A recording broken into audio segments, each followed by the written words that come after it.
Oh, hey, it's the Bennington Show. Ron Bennington, Gail Bennington. Yo. Joey. Jojo, the Joester Bennington. Yo. Joe, how come you haven't Periscope lately? What's happening there?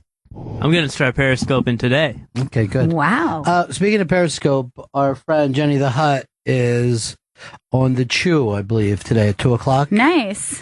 I guess that's CBS, so we need a CBS thing up there so that we could turn around and see.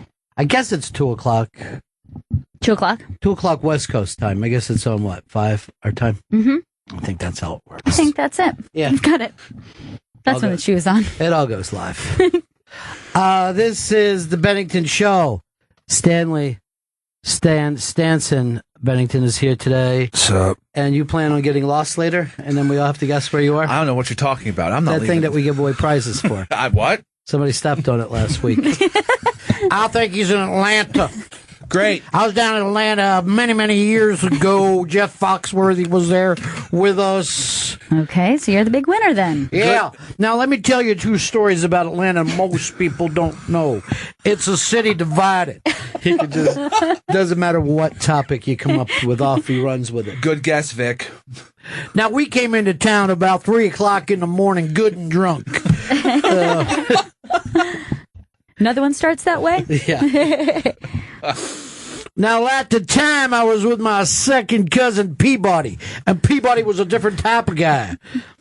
They all have those kind of stories. They don't give a shit. It is the Bennington Show.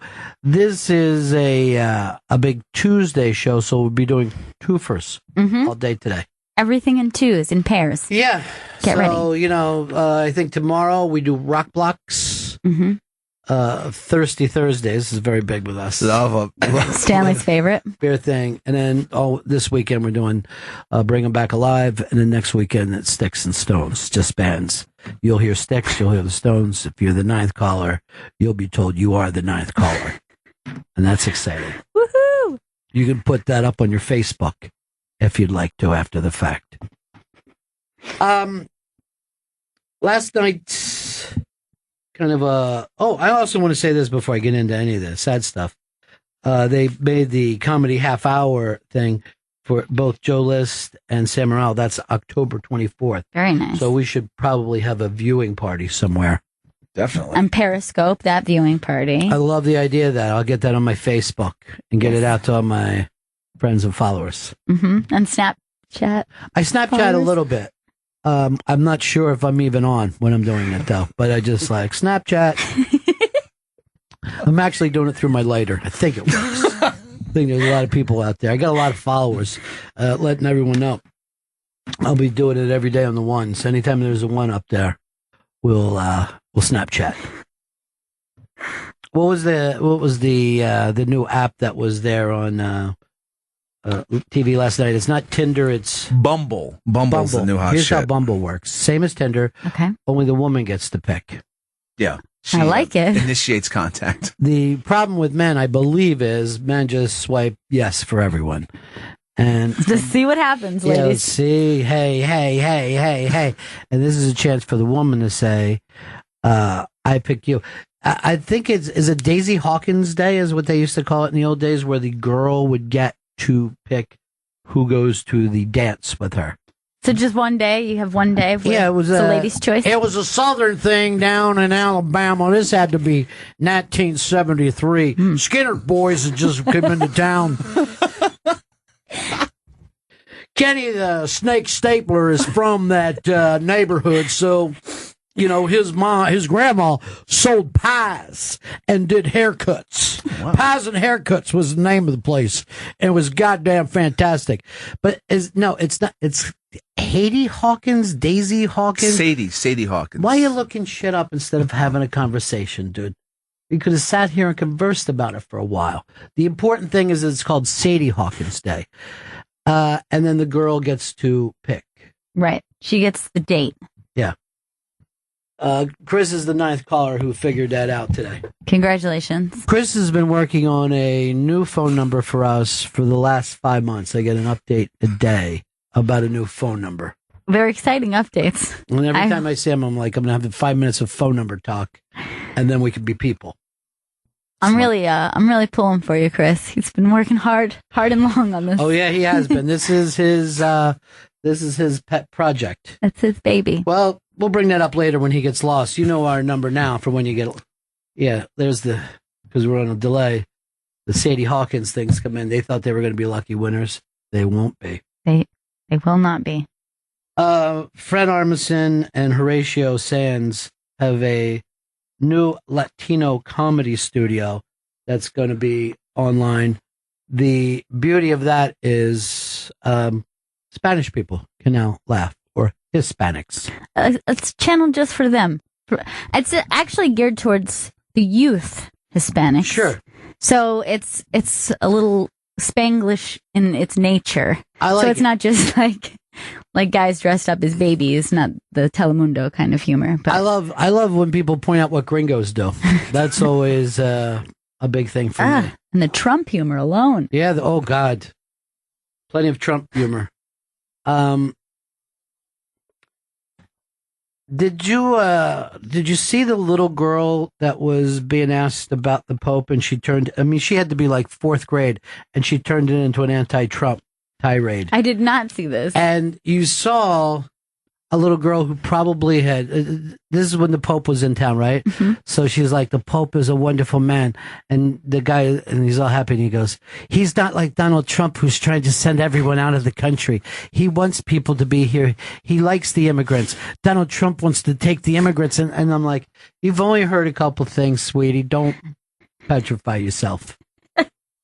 Little kids, they just pick up things that must scare the shit out of them. This is a problem, and it needs to be addressed. Hey, John, what's up? Hey, Ron. I love you guys. Love Vic Kinley on there too, and just wanted to mention that your voice of him reminded me a lot of Jerry Clower, a Southern comedian. I don't know if you remember him. I know Jerry Clower from the commercials. He used to sell his albums on commercials, and he used to be a big fat guy who'd wear a lot of funny suits, and he would talk about his family all the time.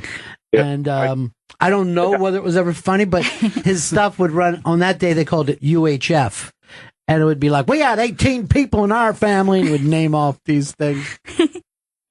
You throw a rock on the roof, and it looked like school let out. You know, that would be that kind of humor. The first time I ever saw my parents laugh hard was at a kind of Southern bit. I think my uncle had either brought an album or a tape over, and the bit was called What It Was Football, and it was Andy Griffith, right? And I don't remember all the stuff. It was like this. At the time, I'm thinking, what? This man, he sounds like a grown man, but he's an idiot. It's not a watermelon that they're chasing around. It's a football. And I remember thinking, even I understand football. And I remember, like, being very thrown off and kept asking my parents, like, why are they laughing so hard? Like, it was uncomfortable for me to see them enjoying laughter that I wasn't quite getting. But I remember, like, the kid had come back from college and he said, what did you learn, boy? And it said something like pi r squared. Pi are not square, pi are round. Cornbread are square. And, my family's just falling down laughing, and I'm just like, what the fuck is going on here? They never laughed like this. It was a very uncomfortable moment. To see them out of control, probably. Yeah, I didn't like to see them out of control and basically, in my opinion, laughing at a stupid person. Now, I went back years later and listened to the bit. It's fucking amazing. But at the time, I was not big on it.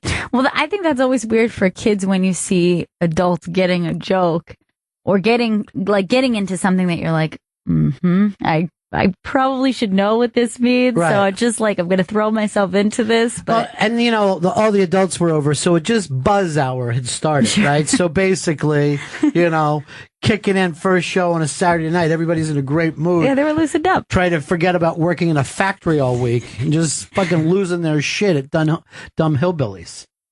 And I wouldn't leave my dad, like, weeks later. I'm saying, so how does he not know what football is? What is wrong with this guy? And my dad's like, well, he's like a hillbilly. He's up in the hills. And I go, they don't play football up in the hills. That's crazy to me. It's very well known. The South loves football. I know this for a fact. Let's get down to what happened the other night. Hey, Miguel. Miguel. Hey guys, more on the Southern stuff in Sadie Hawkins.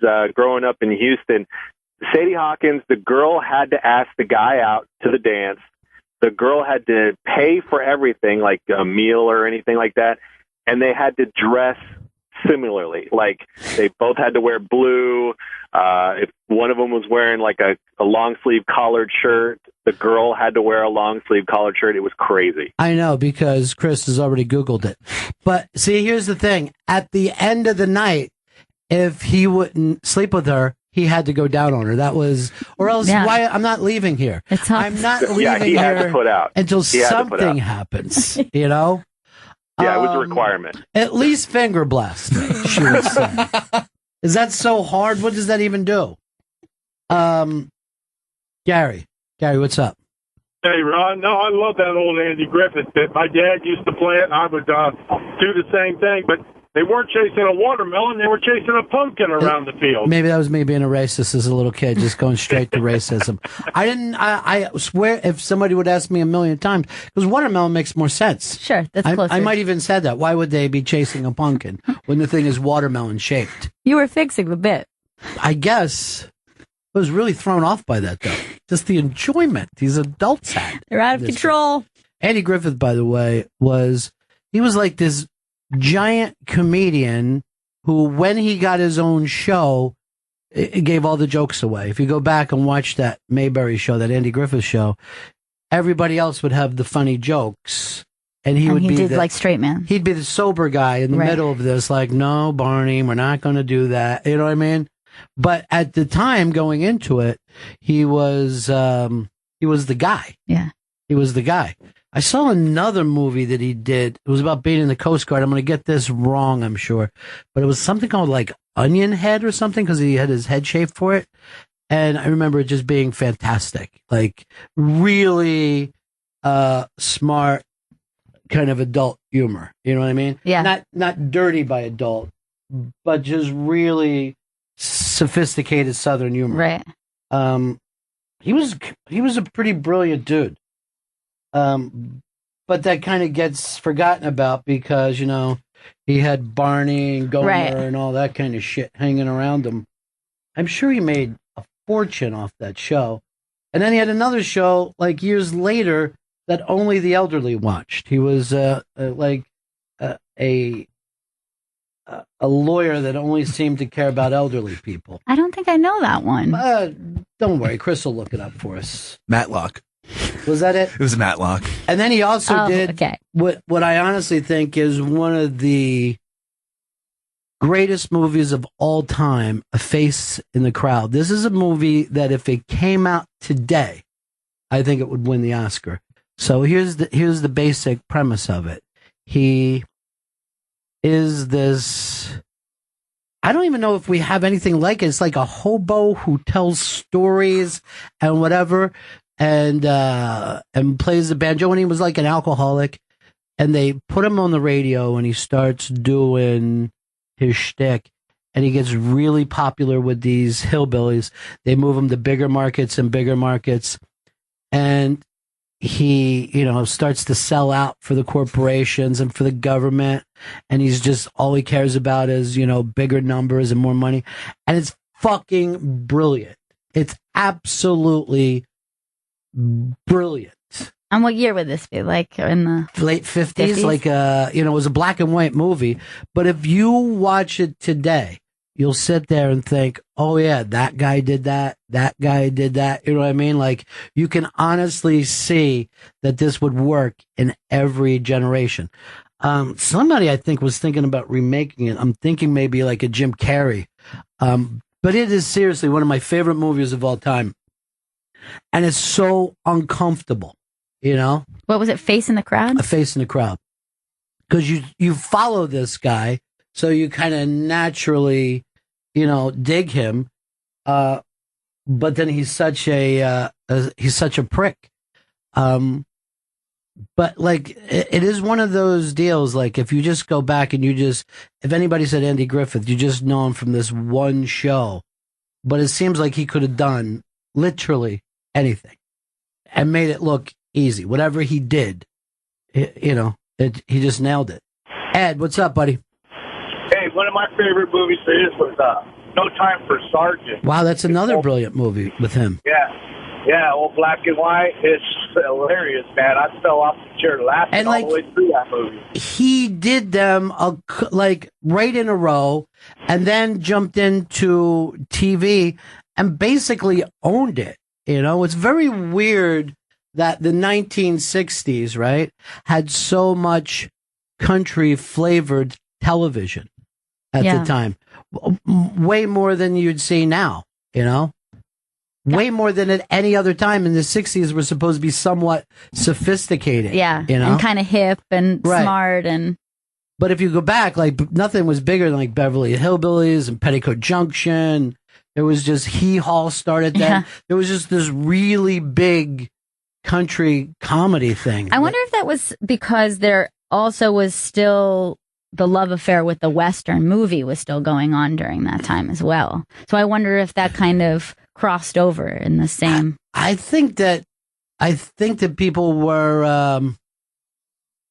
I think there was the funny thing about any of those shows is there's never any of the stuff that was in the news about Southern people. You know what I mean? You would never see them being mean to black people or anything. Right. But if you looked at the news from that time, it was all about that kind of shit. But the TV that was on, they just owned it. They just owned comedy at that. Jeff, what's happening, buddy? Hey, buddies. I just want to say that in addition to being a comedian and a dramatic actor, Andy Griffith also had a string of country and gospel albums, too. Yeah. A good singer. And I remember being little, and my grandmother had a few of his records. And I would look at it like, oh, isn't that the guy from TV? I didn't put together that you could be an actor and also a singer. And I just thought that was pretty cool. Well, now it's like people used to just be entertainers, It wouldn't matter what they were doing. But now it's almost like we get mad if an actor puts out an album. Yeah. Less so if a rock star shows up in a movie. You know what I mean? Yeah, that's okay. Because I think that secretly we believe that's easy. Yeah, it probably is. You just go out and lie for an hour and a half. Anyone could lie and get away with it for a while. Yeah, but entertainers were you're a song and dance man, like an actor, singer. All right, I would agree that anyone could be an actor, except for I watched a movie on demand last night. That was the cringiest thing I've ever seen in my life. And it was Entourage, the movie. It was that bad? I saw it the second it came on demand. I wouldn't go to the theater to see it. But the second it popped on demand, I just clicked. Oh, God, the Entourage movie. I hope they get the movie made, bro. Their ability to make you cringe was, I don't ever remember a movie like that before. Do you feel like even the TV show didn't prepare you for how cringy it was? Yeah. Yeah, really? Because to see them making a movie doing it seemed less of a throwaway. But I honestly believe that the Kardashians could have made a more believable movie than the Entourage guys. And the amount of people who just dropped in, you're walking into a party. It's like, hey, Mark Cuban. Hey, Gronk, how you doing? Hey, God. model I've never heard of before. Oh, God. I love cameos. It was, and some of the people had bigger parts than they should have been cameos. Ronda Rousey. Her and Turtle got together. Yeah, but because Turtle's a billionaire or something. From the tequila. Avion. Avion? Yeah. Now I have to see this. No, you have to see it. I'm going to watch it this weekend, I think. Oh, my God. I couldn't believe it. Little bro, we making the movie. The movie's back on. Oh, now, because we're speaking about the South, Billy Bob plays this Texan, and I Like Dead People is his... Haley? Strangely shaped son. And they do something that makes you literally feel well, this is offensive to Texans. Wow. I mean, they play this thing as if it was Texas in 1954. Oh, God. I don't watch any of them movies, but I know I want some money back on what I put down. I'm going to send my boy out there. And he's sitting at this crazy thing with giant elephant tusks on either side of it. Like he'd killed this. And you're just like... I'm like, why? Has anyone ever been to Texas? They've never seen moving pictures there in Texas. The opening where, the title sequence where every producer gets its own big frame. Oh, God. It just goes on forever and ever. And I think I saw the name Doug Ellen like 19 times. It's just fucking unbelievable. It's actually worth seeing. Why is Billy Bob doing that? I guess it's I guess he just got a huge amount of money to do 2 days work. That's all I could come up with. I mean, who would turn it down if someone said, "Would you put on a giant fucking 10-gallon hat and act like all Texans are lunatics, and I'll give you a bunch of money"? I'd be like, "Yeah, sign me up." I guess so. Sure. I'll just take the money. Cool elephant tusks on set. Just 1 day shoot, right? Yeah. So my character's a big game hunter. Am I supposed to incorporate that? See, down here we have handguns, and it was just crazy. It was fucking insane. What's my backstory? What's my motivation with this that Texan? Money we're handing you. You know how people would say like Entourage was guys' Sex in the City? Yes. If you see this movie, you know that they were even being easy on us by saying that. It's worse. Yeah. I don't know. I did see one of those Sex in the City movies, and I wanted to jump Which out of my one? own skin. The one where they went to Saudi Arabia or some shit? I'm not really sure. I think it might have been the second one. Yeah, that's the great one. And actually, it was so awkward because at the time I was dating somebody, and we went to go visit all his friends. Yeah. I was friends with his friends. It was a bunch of guys and their girlfriends. Yeah. And they were all set up, and they had a bunch of beers in the kitchen. And then the girls were like, "So I have something planned for us. The guys are going to be in here playing cards and drinking beer, and us ladies are going to be drinking wine and watching the new." And I was like, do I have to go with you guys? Can I play cards and drink beer? Please? No, wine. It was horrible. It was so bad. And they all, they had all watched the show. I never watched that show, so it didn't mean anything to me. And I just wanted to jump out of my own skin. I forget. I had a friend, and I can't remember which friend it was, but when they showed the last Sex in the City, he was on TV with his buddies because they all had a Sex in the City viewing party every week. And they were like, "Hey, it's all for," this was like an NEW fan who became a buddy. I can't remember which one it was, and I remember just looking at the TV going, "How's this news? How is this on my news right now?" A dude I know fucking cutting up cheese cubes so him and his buddies can watch Sex in the City. No, are you guys, what are you, a Carrie or? Yeah. I think I'm the gay one. I don't know. Which one's that? I don't know. There's a gay one, but she's not gay on the show. Oh, is that right? That's fucking great. Well, I guess it worked for her. Matt Damon's wrong. I know. See, I won't be able to watch that now. Going, oh, she's disgusting. And that guy. I actually didn't know she was gay, but I was at a play once, and I saw her in the audience, and I was like, "Oh, yeah, that's the chick from Sex and the City." I don't watch the show, but and then I saw her put her arm around her chick and give her, and I was like, "Okay." Did everybody in the audience be like, "Mumbo, mumbo, mumbo"? Very interesting. This is unseemly. Public display, right? PDA. TMI with the PDA, am I right? Keep it down there. Nobody ever minds seeing two chicks make out in public. That always works. I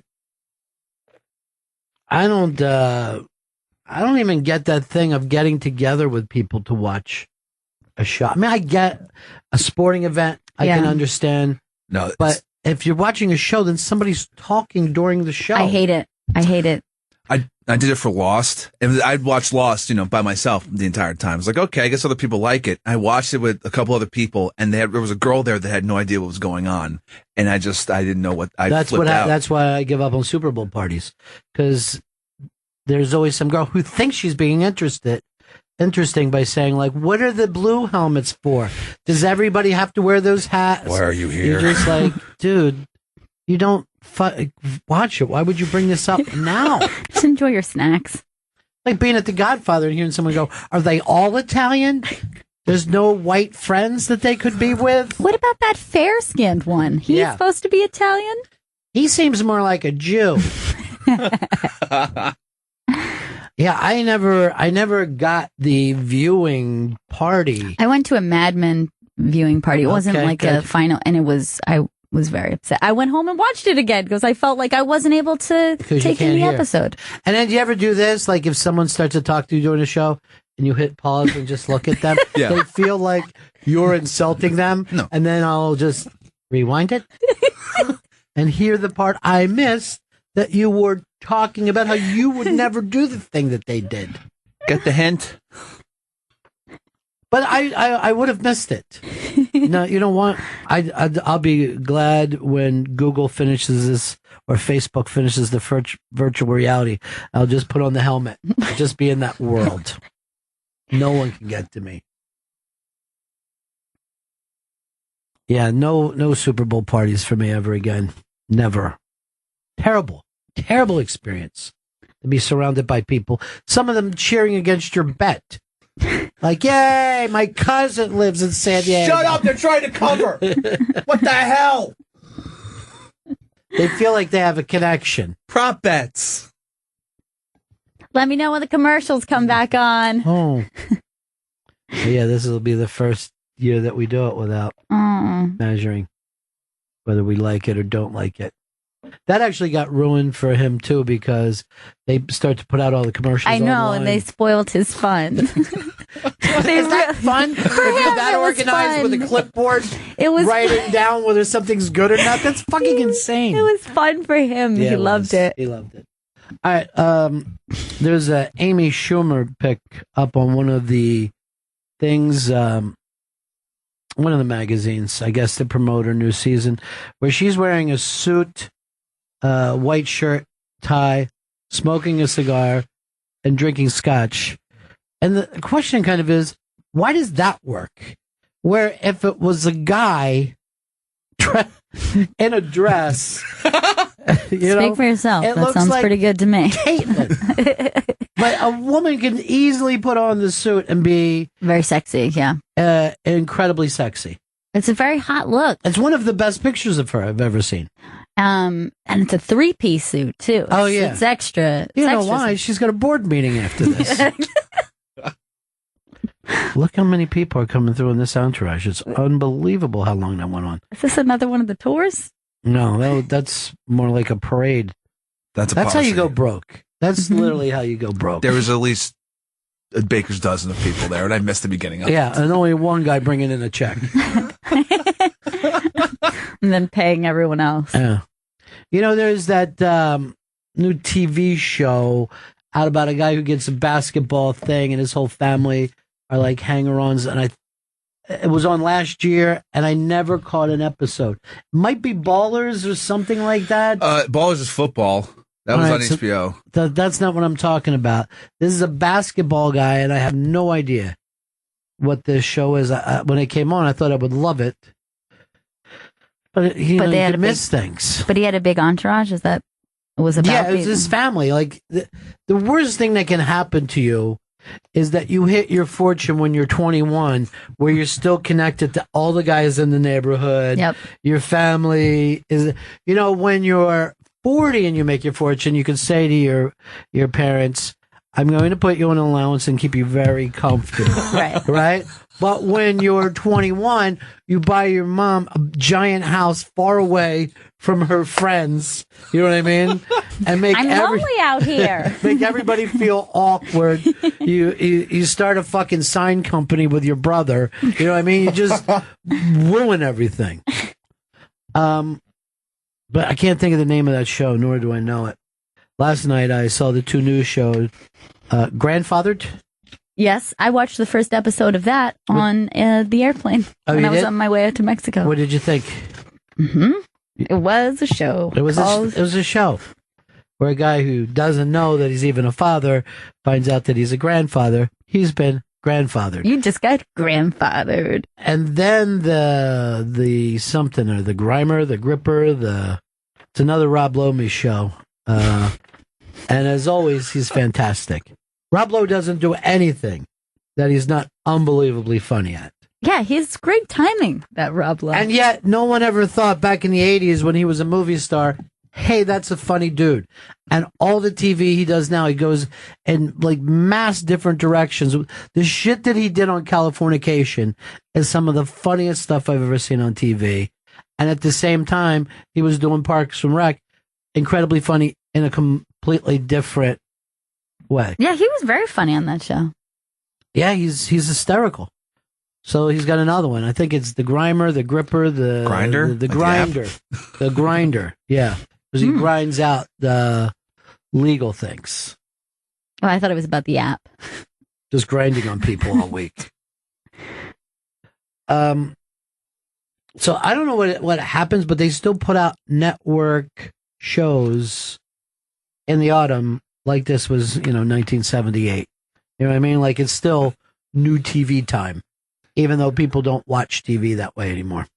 I ended up watching some show called Scream Queens that I had no idea what the hell it was about. That was a show that they pushed. It's Scream. It's the TV show Scream, right? No, it's something called Scream Queens, and it's about like a sorority and a sorority, and they're all getting murdered. And sorority. Sorority. Yeah. Does that remind you of the movie Scream? I think it's based on Scream, and they put different stars in it every week.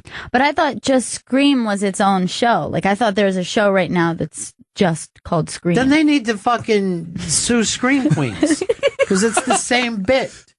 Yeah, they're all getting killed slowly, one at a time. Yeah, that's Scream. And there's a masked guy killing them. Wait, maybe it is the same show. Come on, that's too similar. I'll look it up. Yeah, he loves that stuff up. No, Scream the TV series is on TV. This is Scream Queens on Fox. Well, from what I understand, the ratings didn't do well for Scream Queens. They had my one rating, and it's not coming back, though. I'm glad to see that you're on it. Oh, that's Eric Roberts' daughter, isn't it? I know her from the American Horror Story. I never watched that show. Is that good? I was interested in it. It wasn't necessarily good, but I got into it, one of those things. And then by the last season, I was like, this is a silly waste of time. What am I doing with myself? So I don't know if I'll pick up the next season. I remember when everybody was saying it was great for women. There are great for women. There are a lot of really good female characters, like not, 19 years old. But I think this is marvelous for women. I remember a friend of mine who was saying how J-Law was a great inspiration to women when she started shooting other people with arrows. Whatever that's called. Hunger Games, yeah. I thought you were saying J-Lo. That makes a little No, J-Law. Gotcha. So J-Law, and I'm like, I don't know if women acting like a dumb dude is the way, you know what I mean? Like, yeah, no, we got our own fucking Sylvester Stallone. Like, maybe we shouldn't even be proud of Sylvester Stallone. We can be just as shitty as men. Yes. Just stupid. Just covered in blood and screaming shit out. Like, I don't know if that's a step ahead. I know we don't use the saying sellout anymore, but it would appear that J-Law could be called that. At least selloutica. Yeah. I know to the millennials, you want everybody to have their own fragrance, right, Joey? All of them, yeah. Their own app, their own fragrance. Let's see how much money it made rather than if it's any good. All right, then she's great for women. I love it. I'll tell you something else that's great for women. A woman was executed in Georgia last night. You don't hear that often. No, it's been a very long time. Even though I saw video of her own children begging that she be alive. Oh, really? Yeah. How old are her kids? Well, they're growing up now. Right. I think she was part of a murder of their dad. And even though she wasn't the one that murdered them, the dude was. The dude got life and she got the chair, or she got the chemical. And I don't know. I get it's probably a type of prejudice to say, well, I'm really uncomfortable with women being put to death by the state. It's just, maybe it gives off a witches thing, right? Or maybe you couldn't seem more defenseless than to strap a woman up to a gurney and then, while she's singing Amazing Grace, fucking inject her. Yeah, I mean, It might go with that idea of when somebody seems more vulnerable to you, then it's easier for you to humanize that person. Right. Because the truth of it is, it's horrifying to think of a man going through that as well. But I think it's easier to put that in a certain place to say, oh, that's a woman, and that makes me uncomfortable. See, I think the one reason to kind of be against the death penalty, or maybe the biggest reason, is that not everyone gets the death penalty. You know what I mean? Like, how can you have a death penalty? You'll hear of some horrific murder. That guy doesn't get the death penalty, and this woman does get the death penalty. And you're saying she wasn't... I try not to pay too much attention, but I think they said she didn't do the killing. She set it up or whatever. She had her boyfriend at the time kill him, and he got life. He gets life. I don't understand that. Killed. You can't understand any of it. That's crazy. Because you could even say to yourself, well, she only killed one person, and then there's someone else who killed 12 people, and they're not getting the death penalty. Yeah. And then you're like, why does the Supreme Court leave this up to the states, but not gay marriage? Like, nothing against the gays, but you would think the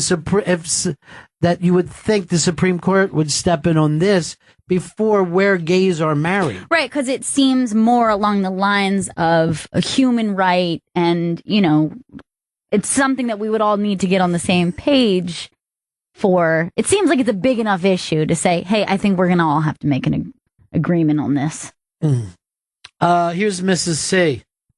Hi. Hi, Mrs. C. I love Happy Days, so it's great to talk to you. Yes, that woman that they just executed, what everybody keeps forgetting is she was offered the same plea deal that the guy who did it took. Okay, so it's because she didn't take the plea deal. Yes, she rolled the dice and took her chance with the trial. Now, here's the other side of that. Rolling the dice and having the state kill you seems a little insane to me. Yeah, that seems weird that you're like, we'll forgive you to a certain extent if you give us what you want, but if we don't get what we want, then we'll kill you. I think that's creepy. Chris, are you for or against the death penalty? I'm usually for the death penalty, but... Now, but let me ask you this, though. If you're on a jury, do you think that you could say death? Because that, to me, is the tough one. Because if people ask me about the death penalty, I normally say, I don't give a shit. You know what I mean? I don't know anybody doing that. But I don't know if I could sit on a jury and say, I want that person dead. I'd much rather they said something to me and then I grabbed a claw hammer and hit them in anger. Right. That could happen at any fucking moment of the day. Right. But to sit there and deliberate, I don't think I could do that. Yeah, me either. What about you, Miss C? I think if you take the chance and you know what the circumstances could be, if you do roll those dice, then you get what you get. See, to me, that's wackier than saying I'm 100% for the death penalty. Yeah, I agree. You know what I mean? You, yeah, that's a wackier statement. And even in this circumstance, the state offered, they were willing to not kill her. So just don't kill her. You know? I mean, what are you saying? So they were willing that, but the fact that they had to go through a trial. Yeah. All right. That's it's like your punishment for making us. You made us fucking take all that time. It's hot in this robe. Death. I told you 2 weeks ago you could live, but now you can't. It seems even crazier than somebody who would use an eye for an eye. An eye for an eye, you can at least understand where those people are coming from. You get it. You know, you want to understand when someone says, hey, the victim's family wants it. We should give them that. They need peace. I could get it. But Miss C and Crazy Georgia, you made everybody come down here for the last 3 weeks. Now your fat ass is getting some chemicals. How's that sound? Don't fucking say anything else. You pissed me off. I'll kill you again. I'll kill your whole family. They didn't even do anything. It just seems like Georgia looks a little nuts right now. It's been 70 years since they've killed a woman. And even 70 years ago, it seems kind of fucked up. I lived down in Florida during the 80s, and that thing used to go up constantly. I was actually invited to one. I went and saw the electric chair used, and I said, no thanks. I don't want to fucking watch somebody in an electric chair. And the woman who was doing the news for us took the ticket. She went, me and Ronnie both turned it down. She took the ticket, and she was, like a news person, she came back with like, I'm anti. I thought I was pro death penalty. I'm anti-death penalty. Yeah. She's that's snuff, man, in real life. Well, That's I mean, that was, front of your they face. had a name. They used to call it Old Sparky. Yep. They had a funny name for the chair. And like love to make jokes. Yeah. Like, head an old Sparky. And then like, And the theme song for those was always Shaka Khan, Shaka Khan. why it's so nutty. It's so nutty. But I remember too, like you would hear stuff like, well, there was a problem last night with old Sparky.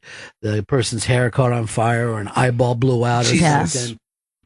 Didn't quite take. Yeah, and then we're like, maybe we ought to get a new Sparky. This Sparky's getting pretty old. No, we love old Sparky. That's how the people, tradition. Yeah, that's how people felt. And everybody would get real fired up for it. Like, people would go and sit in the parking lot, and you would, like, watch it on TV, and, like, a guy would have his family there in the back of the truck, and they're barbecuing and stuff, and they would, like, have stuff of, like, a G.I. Joe in a chair, and they're like, you see this? This is what happened! You know, everybody was They're going tailgating? Yeah, Yes. and then there would people be on the other side with candles, like, we shall, and you're just like, I feel fucking crazy right now. Like, I can't imagine being out there with the candle saying don't kill anyone, but I also can't imagine, like, being thrilled. Bloodlust. Yeah. Fucking real life bloodlust. I was on the air one day when they wanted to, it might have been Ted Bundy, I'm not sure, but it might have been the famous Ted Bundy when he was going down. And so we came in and we did this show. We used to do 6 to 10. And by 6 o'clock in the morning, our phones were just but everybody was up early for this. They were calling, where'd you burn his all, just going crazy. There was like this almost like biblical bloodlust. Everybody was so happy about it. And guys on different radio shows had made up fucking parody songs, that Electric Avenue and shit. And we're just like, what? And like the second that the guy was dead, like the phones just stopped. Like everybody just went, oh, that was weird. You know what I mean? Yeah, of course. It was like that must be the feeling of once everyone comes at the orgy. Just like, put my pants on and get out of here. This is actually really uncomfortable, and I'm not proud of any of this. Mark in Texas. Yeah, I was just going to comment on the other side of that coin. You guys were saying that it's really screwed up that they would come back and say, hey, we're going to try you, but if you're guilty, you're dead. When just, earlier they said you could live. Well, she knew she did that. So she was saying, okay, well, I'm just going to go to the trial, I guess, and if I get away scot-free, no penalty.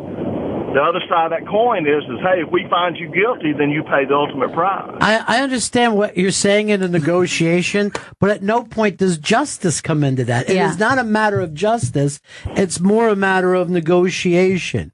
And I get it with everything else. And it doesn't mean that, it means that they care less so about justice than that. Right. Like, if you think about, if they cared about justice, why would they not apply those emotions to the guy who gets to live life in prison? Right. No matter what, we are going for this. We're not, because it's so important. If you take a life, it costs a life. We're not giving in for anything. They wouldn't even offer that. Yeah. I see where you're coming from, but I'm against the death penalty anyway. Mm-hmm. So, that might be strange from a guy from Texas. But. Well, yeah, Texas is, I mean, I think it was going back and forth, just like with, college football in those days, between Texas and Florida. And then I think Texas just ran away with it. You know what I mean? They crushed. Texas just found another gear. And I'm always surprised that people murder people in Texas. I'm like, I'd go to Delaware and shoot the fucker. I'd put him in a trunk, drive him to Delaware and shoot him in the side of the head. You know where you live, right? At least make a shot of luring them out of the state somehow. But I understand people that are for the death penalty. I get it completely. But I get why you would feel that way. But I also think that these, just like how you said the woman who you worked with sat down, saw it, and then rethought it, I think a lot of this is they think about it on paper, but I think it's maybe too heavy for them to actually think about what the cost that is and the risk of somebody sitting in that chair who did not do it, and a jury's wrong. A jury is they don't get it right every time, and we know that. So how could that ever be worth the cost of? Well, right. Well, you're saying if they don't get it right 100% of the time, it's not worth it. Yeah, it's not worth it. But I also think whether you're for the death penalty or against the death penalty, it belongs on fucking TV. People should see, and then go, and if you want to, show all the crime scenes leading up to it, because when I watched, and you can see this stuff out, what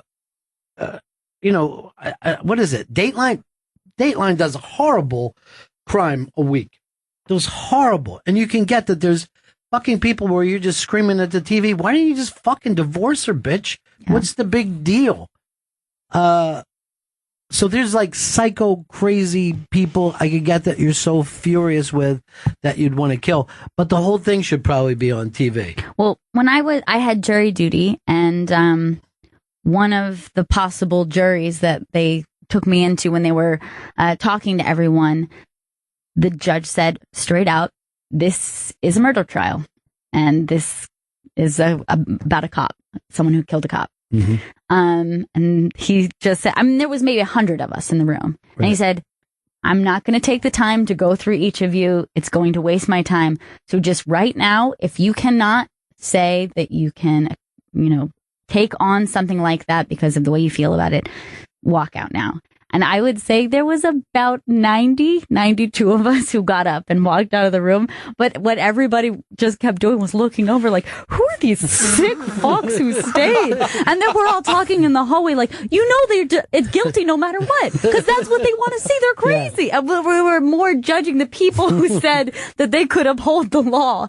And we were all like, sick. Why would anybody want to sit for jury duty when you didn't have to?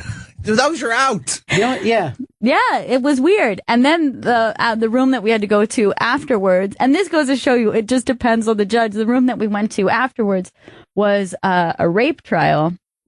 And right away, a woman raised her hand, and she was like, I don't think that I could sit on this jury because I was the victim of a crime.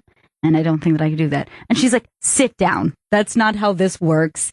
You can give this man the respect of giving him a fair trial. Everyone stays. And we're like, we were just let out of the murder trial. Please, can we go? We thought we could just say, rather not for everybody. So just because you got off the murder trial didn't mean you were going to be off every trial. Exactly. Oh, wow. So I was on the list for that one. You know what? I might have to stay on a murder trial, though. I might be like, I got to hear this. I got to see how it works. I actually had that thought. I was like, I wonder if I'll regret that. It could have been interesting. It seemed like easy enough to get on the jury. Yeah. When I did that month long, and by the way, I just got a thing from them yesterday. Oh, no. And I don't know. I don't think it was that many years ago I was on that. I got to write back to them that I think I get 8 years off or something. Yeah, I think you're supposed to get 8. But I was on the jury when the whole jury started crying. Like everybody in the jury room, oh my God, we showed a tape, and everybody started fucking crying. Well, you had to do that the grand jury, yeah, where you're just getting hit with thing after thing. Awful.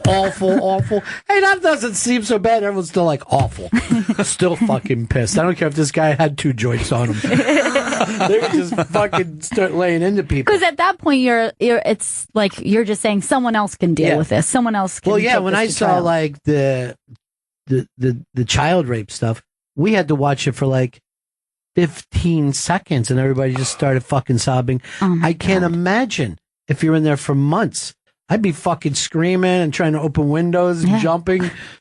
I can't take it anymore. The nightmares. Let's go over here to Matt. Hey, what's up, Matt? Hey, how's it going? Yeah. I'm just quoting my idol here, the Penn and Teller show. They once did a segment on execution, and I'm in law enforcement, and I don't agree with execution because it's never okay to take a life. Even if, this person's been convicted of a felony, you never know if they actually were innocent. There's been numerous cases of people that have had, they've been innocent, but they were on death row, they got out, but they basically, shit their pants on, oh my God. Yeah. I almost got killed for a crime I didn't do. So All right, let's say, what do you think is worse for society? Someone who's on a trial that is convicted of a murder they didn't do, or someone who is on trial and gets off on a murder that they did commit? What do you think is worse for society? That's the thing. Honestly, everybody would say that the person that's getting off and going free is going to be worse for society. And it's also equally bad to keep them in housing and jail for the rest of your life. That's just the price you pay to keep a dangerous person off the street. One of the things, too, and, when you brought up the New York one that had a death penalty, that's the only death penalty thing if you kill a police officer, which also makes you think, well, are we saying police officer is more important than a housewife or a nun or whatever? But they think because anyone who kills a cop is really fucking crazy. Right. You know what I mean? Like, that's really fucking worry about, if you got to take a cop's life, that means you are ready to take on the whole department. That's what, our brothers in blue believe is if you take on one of us, you're taking all. It doesn't matter. We will come and find you, and we will take you down for justice. I wish you guys felt about that about every crime, though. I wish you got that fired exactly. up. No, you're right. Yeah. It's a sad thing that you're right with a housewife brutally murdered, but, the thing I think of is we can't make the decision of taking a human's life because we're not a higher power than any human. We're all the same. And to say, oh, you know what, I went to law school for how many years, and okay, you know what, I say you're going to die. I don't think that we're capable to even do that. I think, But obviously you believe in self-defense, right? I mean... Oh, yeah, of course. Okay. Everybody has the right to self-defense. So in the case of, somebody breaks in your house and you shoot him dead, that's a different story. That guy is in there with intent to hurt you, and then it's either you kill him or he's going to kill you. Or worse. There's worse things than death. And that's the other thing why execution should not be legal is after death is easy. You're gone. That's it. Or you spend their life in prison, remembering what you did every day. That's why I believe execution also shouldn't be a thing. Is it's too easy to die. You're gone. I know. There is some thought about that, too. Although you saw those guys upstate New York, they were murderers.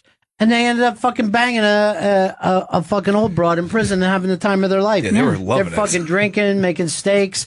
That fucking annoyed me, too. Yeah, that's horrible. Matt, I'm going to send you into a pretty good prize closet. You guys are clapping for the death penalty right now. Don't know. Rob in Kentucky. It's for him.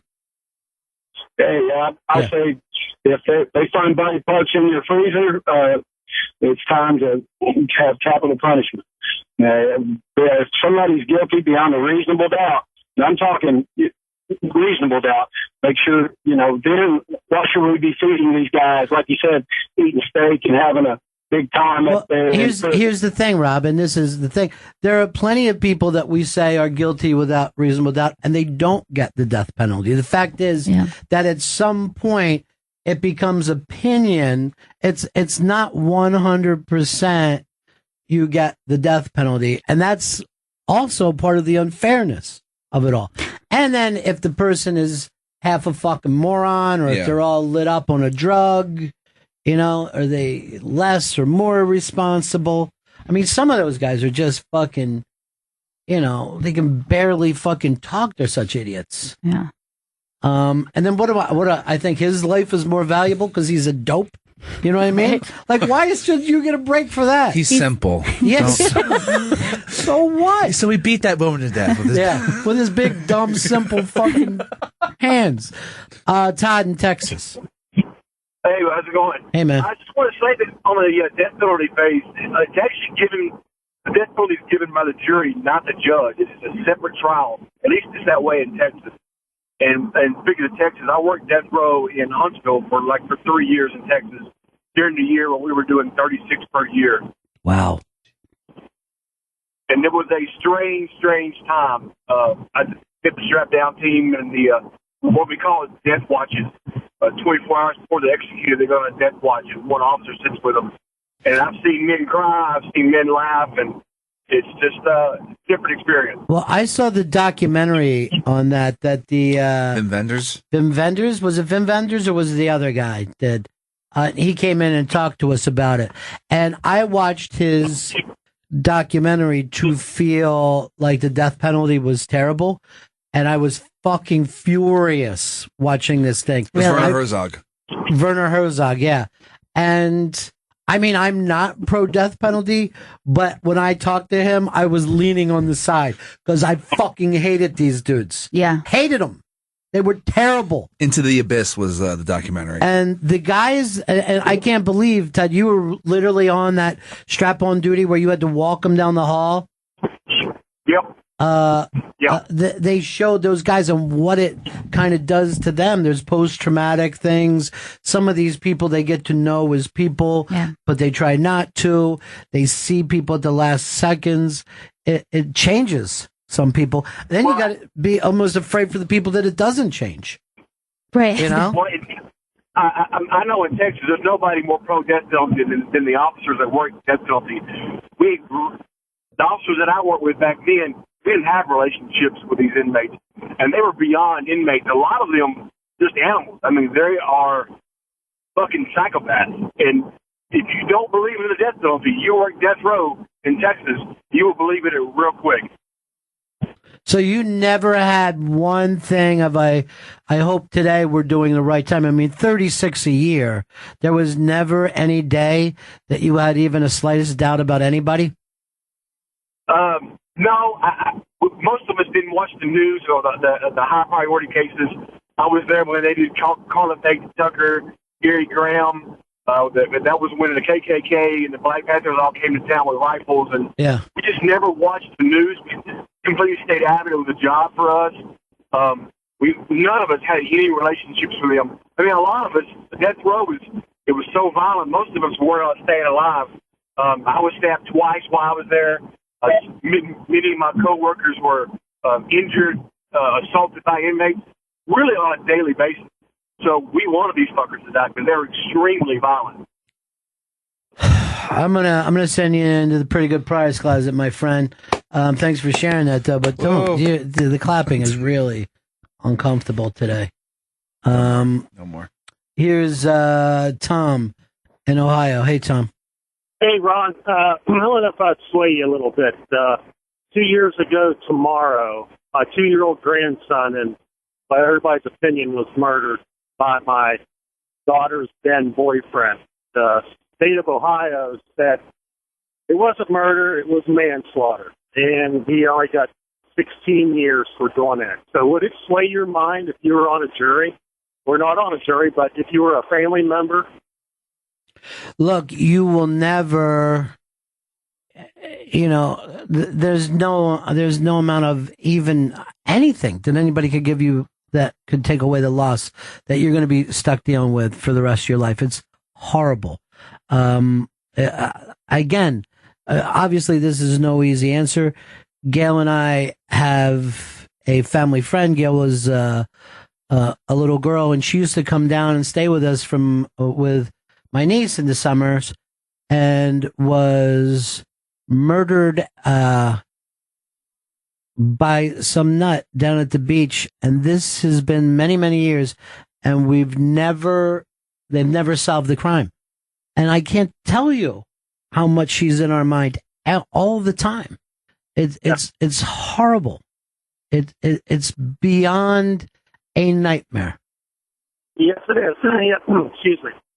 Yes, it is. It's just, besides, it tears the family apart, number one. Sure.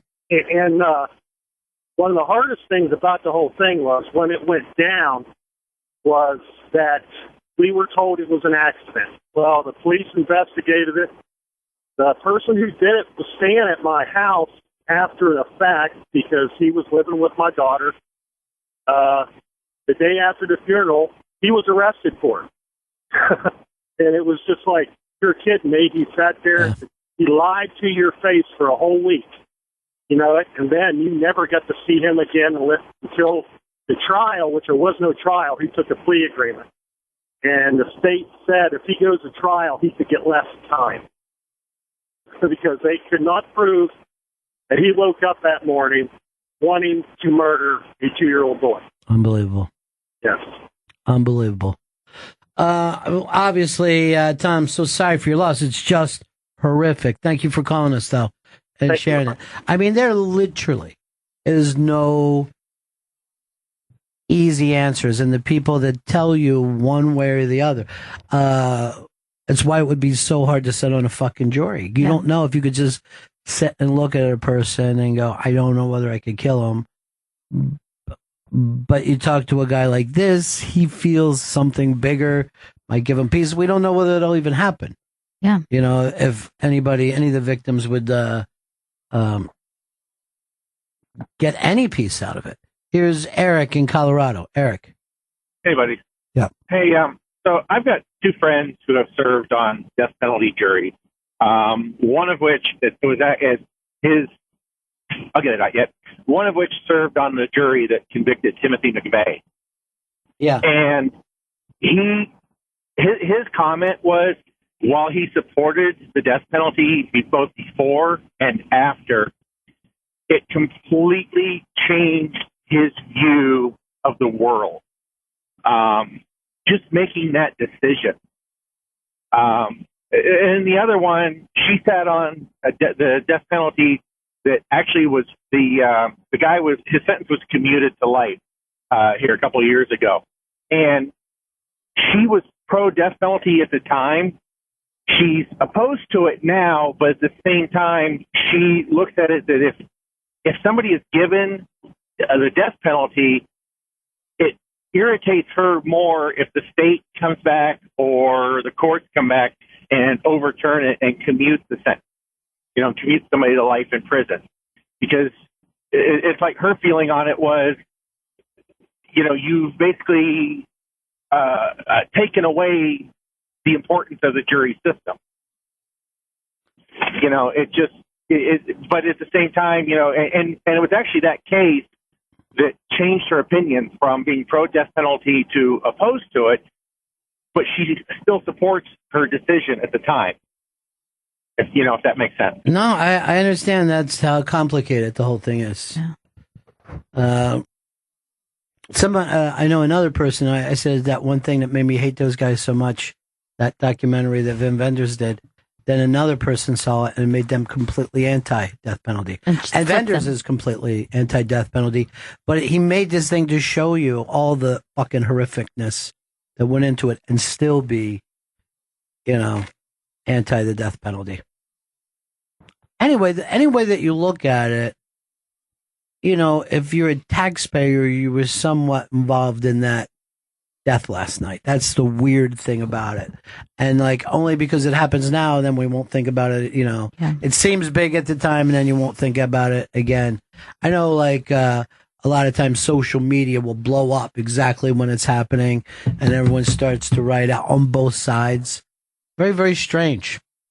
But then it's, for the same reason that you think that maybe it should be a more public experience. If we're all going to have a hand in it, and this is how we're going to do it, the more we know about it, the better. But you look in Colorado, that guy who ran into the movie theater and didn't shoot the place up, he didn't get the death penalty. I know, yeah. No. If not him, who do you fucking give it to? Yeah. It's this really woman weird. Who didn't actually even physically touch somebody? It's strange. I actually, and I have obviously complex feelings about the death penalty. And when I heard that, I was like, well, that's nuts. Then why is there a death penalty if this dude doesn't get it? So what did they think? He's half an idiot? Was that the thing on him? Yeah, that he got off on, being crazy. Did they send him to Arkham? Not that I know of. Because he looked like the fucking Joker. It's criminally insane. You see how easy people fucking break out of Arkham. I don't know what to do. I like to get a new thing. It's way better than Arkham. I think that maybe we could replace capital punishment with corporal punishment. Just a good spanking. How about spank till death? Spank them until they're dead. You dead yet? My arm's tied. Death by spanking. It's no weirder than shooting them up with chemicals. Nope. Dropping a pellet. Someone who came up with this chemical cocktail. It's like, yep, this is the best way to kill someone. These chemicals we've. I got a feeling I wouldn't even die from that. You better do something. You better just shoot me in the head. If I could have died from chemicals, I think I would have by now. Your Honor, if I could just bring up one thing. Is there any other way I could get something besides the chemicals? We got a choice. They know me. I'll just wake up hungover, grouchy, starving. So we got a new intern today? We have a new intern today, yeah. Is he in the jam bands? What's his story? It's Dan. Dan's his name. Okay. But he's not in the jam bands. And that's so what I know. You've already named him Dan. That's interesting. All right. To start off. Normally we always get a nickname for people. Maybe he'll get one. All right, there he is. Well, I think Dan works for him. Dan, let's see. He's a good-looking young man. Handsome kid. Yeah. Suddenly Joe's not the cutest person in the other room.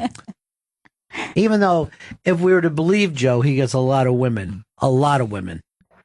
I mean, I'd do okay. You recently were just with a drifter.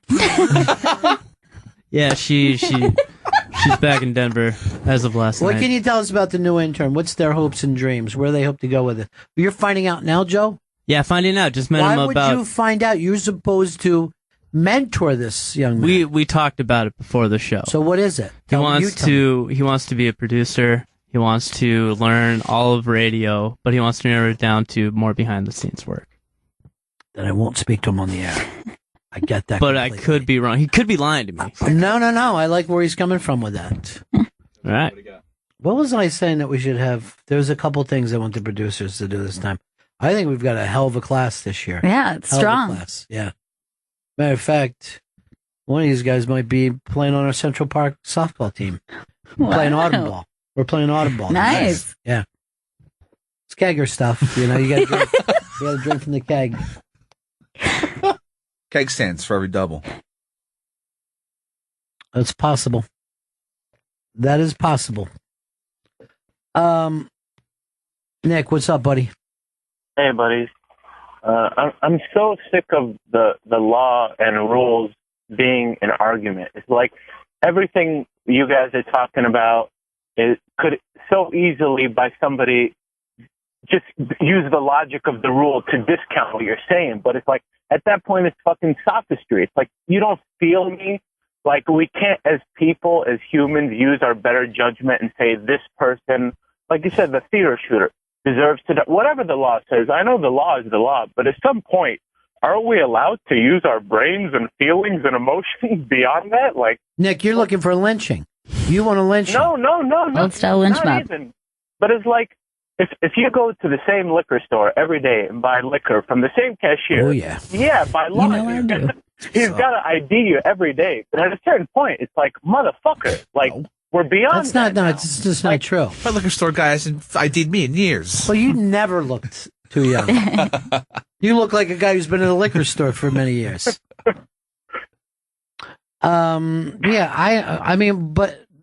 You know, like my pops would strike down all this stuff. He's so logical. It's like, nope, they wasted their time by taking it to trial. She did not succeed, so she dies. It's like, is it that simple, really? Like, can't we talk about it? No, rules are rules. Yeah, rules are rules. Can't break them. She rolled the dice. That's what started this. That woman said she rolled the dice, and I was saying, do we really want that? So really, gambling deserves to have weight. Like, I get that you have to respect the rules and the laws, but it doesn't mean that we need to turn everything else off. Like, we can't fucking talk about it and change it or... Yeah, we're talking about it. Yeah. All right, thanks, Nick. Talk to you later.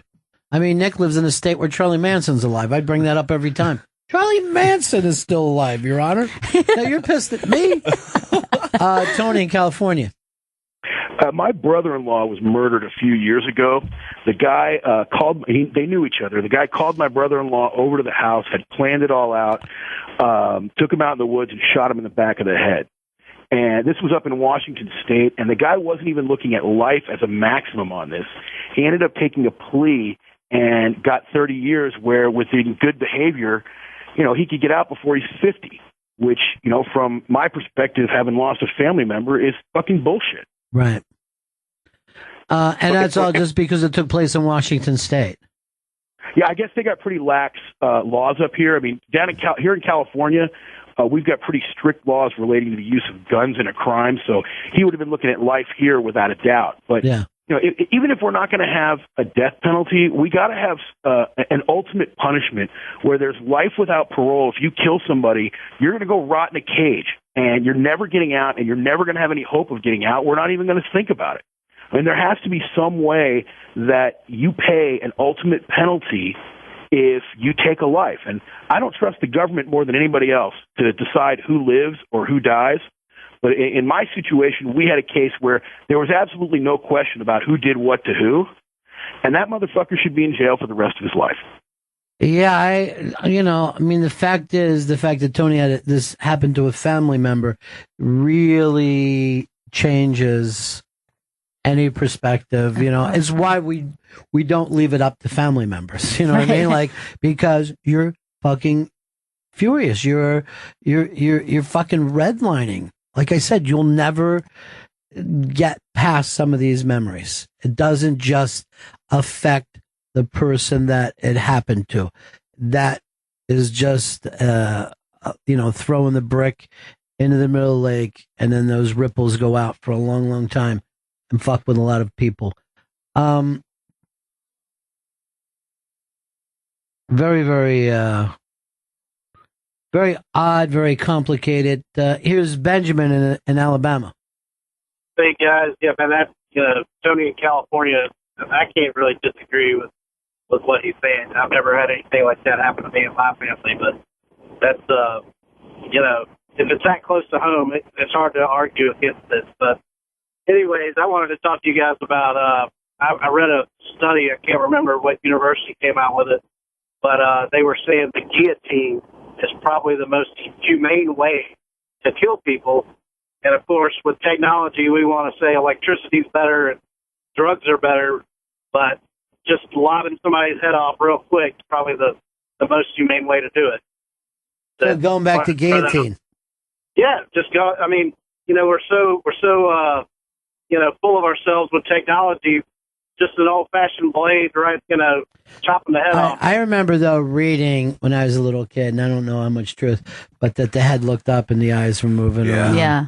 And that fucking haunted me. Let's laugh like 30 seconds or something afterwards, because you just have a little air left in the old brain. Oh. And then hearing that people were playing soccer with the head and stuff, that really freaked me out when I was a kid. Well, yeah, I mean, that's... I don't want to say Muslims. There got to be a better word to use. They do shit like that. They get excited during the execution times. I thought it was the French. Here's, we haven't talked to him in a long time. Here's our buddy John in Mass. Hey, John. buddies, loving the new show. Thanks, bro. I was arrested when I was like 16 for something I didn't do, and I was actually falsely ID'd. And the cops had me stand there in the dark, and they drove this woman past in a cop car pretty quickly. And the cop came back, and I'm expecting an apology, and I get this, you're under arrest. And I'm like, when you're actually handcuffed and arrested for something you didn't do, you're like in shock. And, it got straightened out, and but I had to go to court. Even just for them to say it was a case of mistaken identity, and no one ever, I'm in my 40s, and to this day, no one ever apologized. No one said, we're sorry. And just went up in front of the judge, and they said, prosecuted, case of mistaken identity, charges dismissed. Judge said, charges dismissed. Next case. And I just stood there, and I was just like, excuse me. Yes. I was like, so no, we're sorry. No apology. My father just grabs me and they're like, give me the you better go kind of thing. Yeah. But that kind of changed my mind of like, mine was a little peddly thing, but it was like, what if that was, I know what it feels like to be actually arrested and, your name in the paper and, what caught me was... I had an uncle that it happened to, and it was back in the days where they used to, do rubber hose work on people until they signed something. Yeah. And the only thing that got him off is my dad would have been a young man when this happened. He goes, if he signed it, he didn't know what he was reading because he can't read. It was back when no one even knew what dyslexia was. Oh, wow. And, but the whole thing was just... They beat it out of him. Yeah, and he what kinda cops said- did in those days, Yeah. you know? It was, before they had CSI type shit, if you just, Ed Byrne has a show about 1960s cops. It's fucking really great. New York cops. And basically, when something came up, they literally went to the usual suspects, punched everybody in their kidney until somebody gave up a name and said, I heard something. And that was police work. Right. That was literally police work. He's Yeah. so tough. He's a good police officer. Yeah. And I'm not saying they didn't solve a lot of crimes that way, but they didn't have other things that they could go on. I've just punched the shit out of this guy. He's not confessing. I don't know what to do. Brian, how are you? Hey, Ronnie, what's going on? Good. Hey, sorry, completely off the subject, but I just wanted to give you a heads up. Philadelphia Union tonight are playing for their first trophy. Well, you don't have to tell me. You know how much I hate KC, so this is going to be a big night. That's what I'm saying. 7 o'clock, ESPN 2. Now, is this the way this works? A one and done? Yeah, this is it. This is the final. Yeah. Winner goes home with the trophy. Because over in the Premier League they do like 2 games and the points are worth this. Yeah, and it's it's supposed to weird. get confusing to me. Yeah, it's complicated, but the final's always just one game. And they were going for it last year. I was at the game and they lost. It sucked. Not going this year, but Because you feel like you're the jinx. could be. Yeah. Love you, girl. Oh, sweet thing. Well, Next year, you suck. That's so sweet. Aw. Thank you. That's so nice. So sweet the way people feel about us. Yeah, same way, really. Terry in Denver. Terry. Hello, how are you? Good. I was just calling to say that I think that the death penalty sort of contradicts, well, maybe not even sort of, contradicts the All Lives Matter movement. I mean, those are lives as well. Yeah, some of them have done heinous things, but, they are lives. Well, one thing that they all have in common is that they are poor people. It's very, very difficult to put a rich person to death. Yeah. Because they put up a better defense. Has it ever? I can't even remember like a really rich guy being put to death. Like, can that even happen? Osama bin Laden. All right. That guy was. I was doing as very shocked well. as anyone recently when the guy went to jail for the peanut guy with the salmonella stuff a few years ago. They just convicted him. He's doing 30 years in prison. Yeah. And 9 people or so died behind that. Yeah, it is, like we sat here and, kicked it around today, but I don't feel like I've been able to solve this problem for America. I know. We tried. I expected Gail to jump in and have something. I knew Hicks was going to have nothing for us. I thought I made a good case. Here is a criminal defense investigator, Kilo. How's it going? Perfect name, my friend. Hey, ex-narc cop, so, you pick a few things up out there on the street. Sure. I went over to the other side several years ago. I used to be the guy that would go out and do the 6-pack photos or the drive-by with the defendant. And I have been called a sellout, a Judas goat, and everything else because people think that I go and try to get pedophiles and rapists and murderers off. And I don't. I try to do what the cops and the DA are supposed to do. Find the facts and let the facts determine where the case is going to go. Do you feel like if a cop or a prosecutor found out a fact that would not help them in the prosecution, that it wouldn't come up? Absolutely. See, that's the scary part. That if a It prosecutor is just absolutely trying happens. to win a case, Just get that percentage up. that is their job. When the police key in on a particular individual, they are supposed to follow the facts. Frequently, for a variety of reasons, they take the tack that we first have to prove that this guy did it. If there's no way we can prove this guy did it, then it goes, cold case, or we may dig around on it for something else. We had a big thing in Oklahoma where some cops went to prison for lying over drug cases, and people were getting sprung from, state and federal prison left and right because the cops lied. Well, but in a weird way, we understand. I mean, we watch a movie, and if a cop bends the rules, we're like, good, bend the fucking rules. I mean, it's like human. These are human beings. These cops, they're not beyond making those kind of mistakes. Like, if in my heart I assumed or even had facts that Chris did something, and I couldn't prove it yet, I know I'd be bird dogging his ass. I know something would fucking happen, and I'm sure that happens a lot.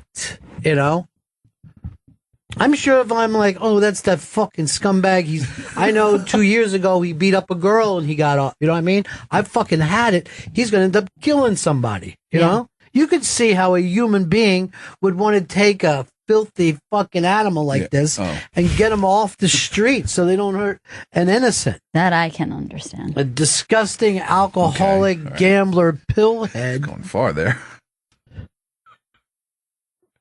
I'm not saying just you. I'm saying your whole family. Not much left. Eddie. Eric. Hey, Ron. Hey, guys. Yeah. What do you think about Robert Durst? Like, what do you think he's looking at? Do you think there's any way they could get him for, a death penalty? Who knows? He's gotten off so many times. What can you do to it? I sent a letter to the judge in that case, and all it said, and I wrote it in block lettering like he does. And I just wrote, Robert Durst needs to rehearse. Robert Durst is a perfect fucking example because he hired the two best lawyers in Texas. And if you go back and watch this, those guys were unfucking believable. It was crazy. And the guys that were the prosecutors, I don't know, they made $40,000 a year. And probably never had to do a case like this in their life. Never dealt with a case where these defense attorneys who are doing this, you could say for money, but a lot of those defense attorneys have studied law for so long that they shoot holes in the idea of law. They know that they're dealing with something that's pretty shitty. You know, they get it. Well, you heard him when they had the phone calls, like, so I'm paying one guy $1 million and the other guy another $1 million, and hopefully this gets me off. And it did. He even said, I put up the money and ran. Why wouldn't I? What kind of nut would go back there? Bye-bye money. Bye-bye. I'm going to go steal a hoagie and try to eat it in the parking lot. Find some weed. I don't know where the cadaver is. And then I couldn't get the whole body inside the barrel, so I had to go get there you are, Robert. You burped and everyone knows you did it now. Now you've done it. So I flew out there, and when she answered the door, I shot her. I'm just trying to take a piss. I think I'm talking out loud. Oh, God, Robert. Now you'll have to kill your brother and everyone else you know. I wish he would have called himself Dursty instead of calling himself Robert. Feeling thirsty, are you? Thirsty. There's Mommy. Mommy's on the roof. Just waving, and then she jumped. Bye-bye, Mommy. Bye-bye, Mommy. And then my dad put me up in the window so I could watch her hit the ground. And when she was splattered, he pulled my PJ bottoms down and said, look, Dinky's saying goodbye to Mommy, too. And I remember the fucking funny thing is, I believe that entire thing. Oh, I believe that story, totally. And now I'm like, that's a crazy made-up Durst story like everything else. Yeah, his brother came out and said, we were nowhere near. We were asleep in bed. No one saw her on the Say on the goodbye roof. to Mommy. I think he pushed his mom somehow as a baby. Probably. I think he was a toddler killer. Evil baby. Yeah. So could you give Durst the death penalty? I don't think I could give anyone the Stanley? No, I couldn't give Durst. Jojo. I don't think I could. I would say I want to. If I was in a jury and I was supposed to be the guy who read it off, I would say I'd rather read it off right next to him so I could look at him and I would just grab his throat and I'd start choking him. And just as he died, I would hold up a thing that said innocent.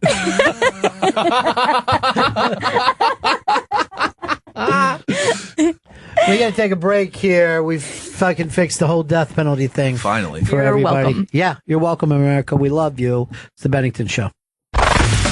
This is Bennington on Raw Dog 99, Sirius XM's Comedy Club. You know what the key to feeling good in life is? That's an affordable luxury. That is one of the greatest things you can have. If you take something like, instead of just having supermarket ice cream, you get the best ice cream that you can have, and then you're like, this ice cream is so good. It's because I enjoy it. You'll do the same thing with a bottle of scotch or a cigar. You want to have that best thing to make it a moment. But those things come and go. I'm going to give you something that is a luxury, an affordable luxury that makes you feel fantastic every single night of your life. And that's affordable bedding. I'm not talking about the bed itself. I'm saying the kind of sheets that Oprah would sleep on, the kind of sheets that 3 presidents would sleep on. I'm going to guess J-Lo would say to herself, you know what? I've had a long day. I'm going to put my butt down on this luxurious bedding. That's luxury. And I can give it to you for a very, very affordable price. You see, the department stores have like an 800% markup. You got to have a fortune just to afford them. Not if you buy your sheets from Bold and Branch. Bold and Branch linens are made from the finest organic cotton known to man. You will not believe how soft they are. I forget who said it, but it's like laying down in cream. Imagine if you could just lay down at cream at night and just like melted butter. It feels so good on your skin. Like your popcorn and it's melted butter. Everyone falls in love with them, even 3 U.S. presidents. And the obscene department store markups, no more. It's over, Jack. Take your big box store and get out of town. Bold and Branch cuts that nonsense out by just selling it at boldandbranch.com. Imagine how much cheaper something would cost if you didn't have to worry about paying for some enormous box store. That's what boldandbranch.com has figured out. You get high-end $1,000 luxury linens for just a couple of $100. They're so confident that you'll love Bold and Branch sheets that you can try them risk-free for 30 nights. Gets better. You order right now, they'll give you $50 off of those sheets plus free shipping. Dudes, you're always saying, oh, I don't know what to get for my girlfriend. I don't know what to get for my wife. Here's something to get for your wife and your girlfriend. Use the promo code Bennington when you go to boldandbranch.com, and then for the promo code, put in Bennington. That's right. It gets $50 towards a sheet set by going right now to BOLL and branch.com. That's BOLL, bowl, and branch.com, and use that promo code Bennington. Toronto Just for Laughs Comedy Festival is going on right now, and we're going to be talking to our buddy Ben Miner from Canada Laughs. He's actually been with that station, I believe, as long as Sirius XM's been around. He is the senior producer and programmer and host of Comic Strip that airs Mondays at 8 o'clock and midnight on Canada Laughs. He's also a very, very funny comedian. He'll be hosting Canada Laughs Top Comic Finale tomorrow night, October 1st at the Queen Elizabeth Theater in Toronto. So happy to have him on here with us. Ben Miner, what's happening, buddy? Man, what a nice intro. I feel so special right now, Ron. Thank you. You should feel that special. I'm going to go so far as saying this. Your station beats the shit out of ours. I don't mind saying that to anybody. Wow. We're looking to catch up. We're looking to play some catch-up ball. I got to sit down. That was crazy. How's Toronto reacting with the comedy festival right now? It's crazy, man. It's comedy mecca right now. Everyone is here. Everyone's watching shows, from sketch to improv to stand-up. We got fantastic comics from L.A. and New York in town. Yeah, it's really, really cool. Who's got the buzz right now? Right now, Chris Gethard is just smoking. I saw him last night. Kurt Brownholder has got everybody talking. Bill Burr, of course, is Bill Burr. Yeah. And Trevor Noah was the talk of the town because it was his last show before taking over The Daily Show. Did you get a chance to see him do The Daily Show? I haven't had a chance. I've been busy gigging, doing shows for JFL 42. He smoked it, dude. I keep hearing, and I also hear Roy Wood Jr. keeps just stealing the show. Killing. Roy Wood Jr. is so damn funny and came out so broad. Because I was worried, I saw Trevor up in Montreal and he was being cool, but he looked like he had a lot of weight on his shoulders, a lot of stress with this. But man, he came out and did that thing like he'd been doing it for years. Very, very smooth. Nice. That's pretty cool. Yeah. What about you? You doing any stand-up this week? Yeah, well, we got the Queen Elizabeth show tomorrow night, and then I'm going to be popping in and around the city. I was hosting at the Rivoli last night for JFO 42. Both Brownholder and Chris Gethard were on. Kate Berlant came by as well. It was a bit of an epic show. It was a really cool night. Yeah, it's a fun gig when all the comics get together like that. Now, is the people there that are doing your top comic finale tomorrow night, are they Toronto people, Canadian people, or is anybody in? These are all Canadian people. Yeah. What we did, it's year 6, and we go across the country. We started off in the East Coast in Halifax this year. Then went to Montreal, Ottawa, 2 nights in Toronto, a night in Winnipeg. We went to Calgary, we went to Vancouver, and now we've got our 8 finalists, and they're all going to be competing for $15,000, their own taping in Montreal just for laughs, and their own stage at next year's JFL 42. So as far as competitions go, I don't think there's anything that tops this one. That is it's a really cool thing because, comedy is so regional, right? And Canada is such an enormous country that does the humor change as you move around?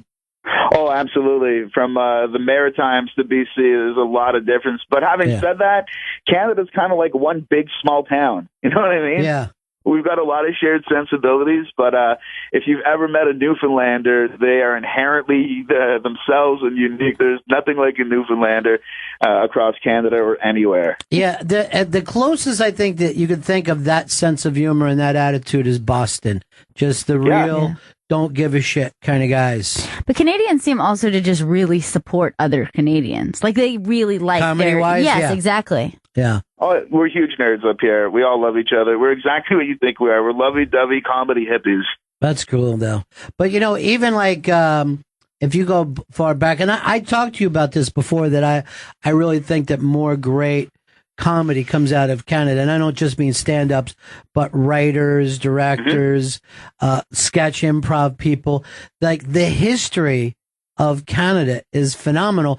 And I think a lot of it has to be with being next to the U.S., there's something good about being a natural outsider. You know what I mean? For comedy.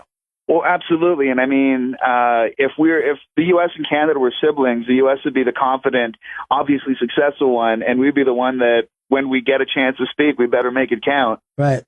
And we try to make it count. And, I think that, to your point, even recently, there's so many people in Hollywood that are Canadians that have contributed to some of the best television that you've seen. There's a guy named Dan Guterman. He used to be a stand-up in Canada, moved to the States, wrote for The Onion, wrote for Colbert Report, wrote for Community.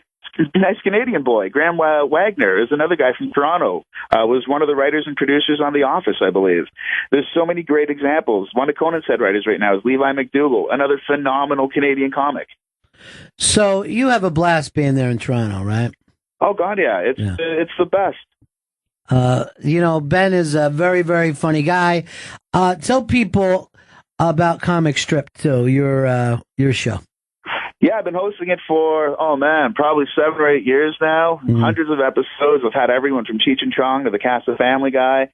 And, of course, all my good Canadian buddies are regulars on it as well. It's a half-hour show. Sometimes it goes an hour, but for the most part, it's 30 minutes. It's like the ride to the gig in the back of the car is the way I describe it. It's just comics hanging out.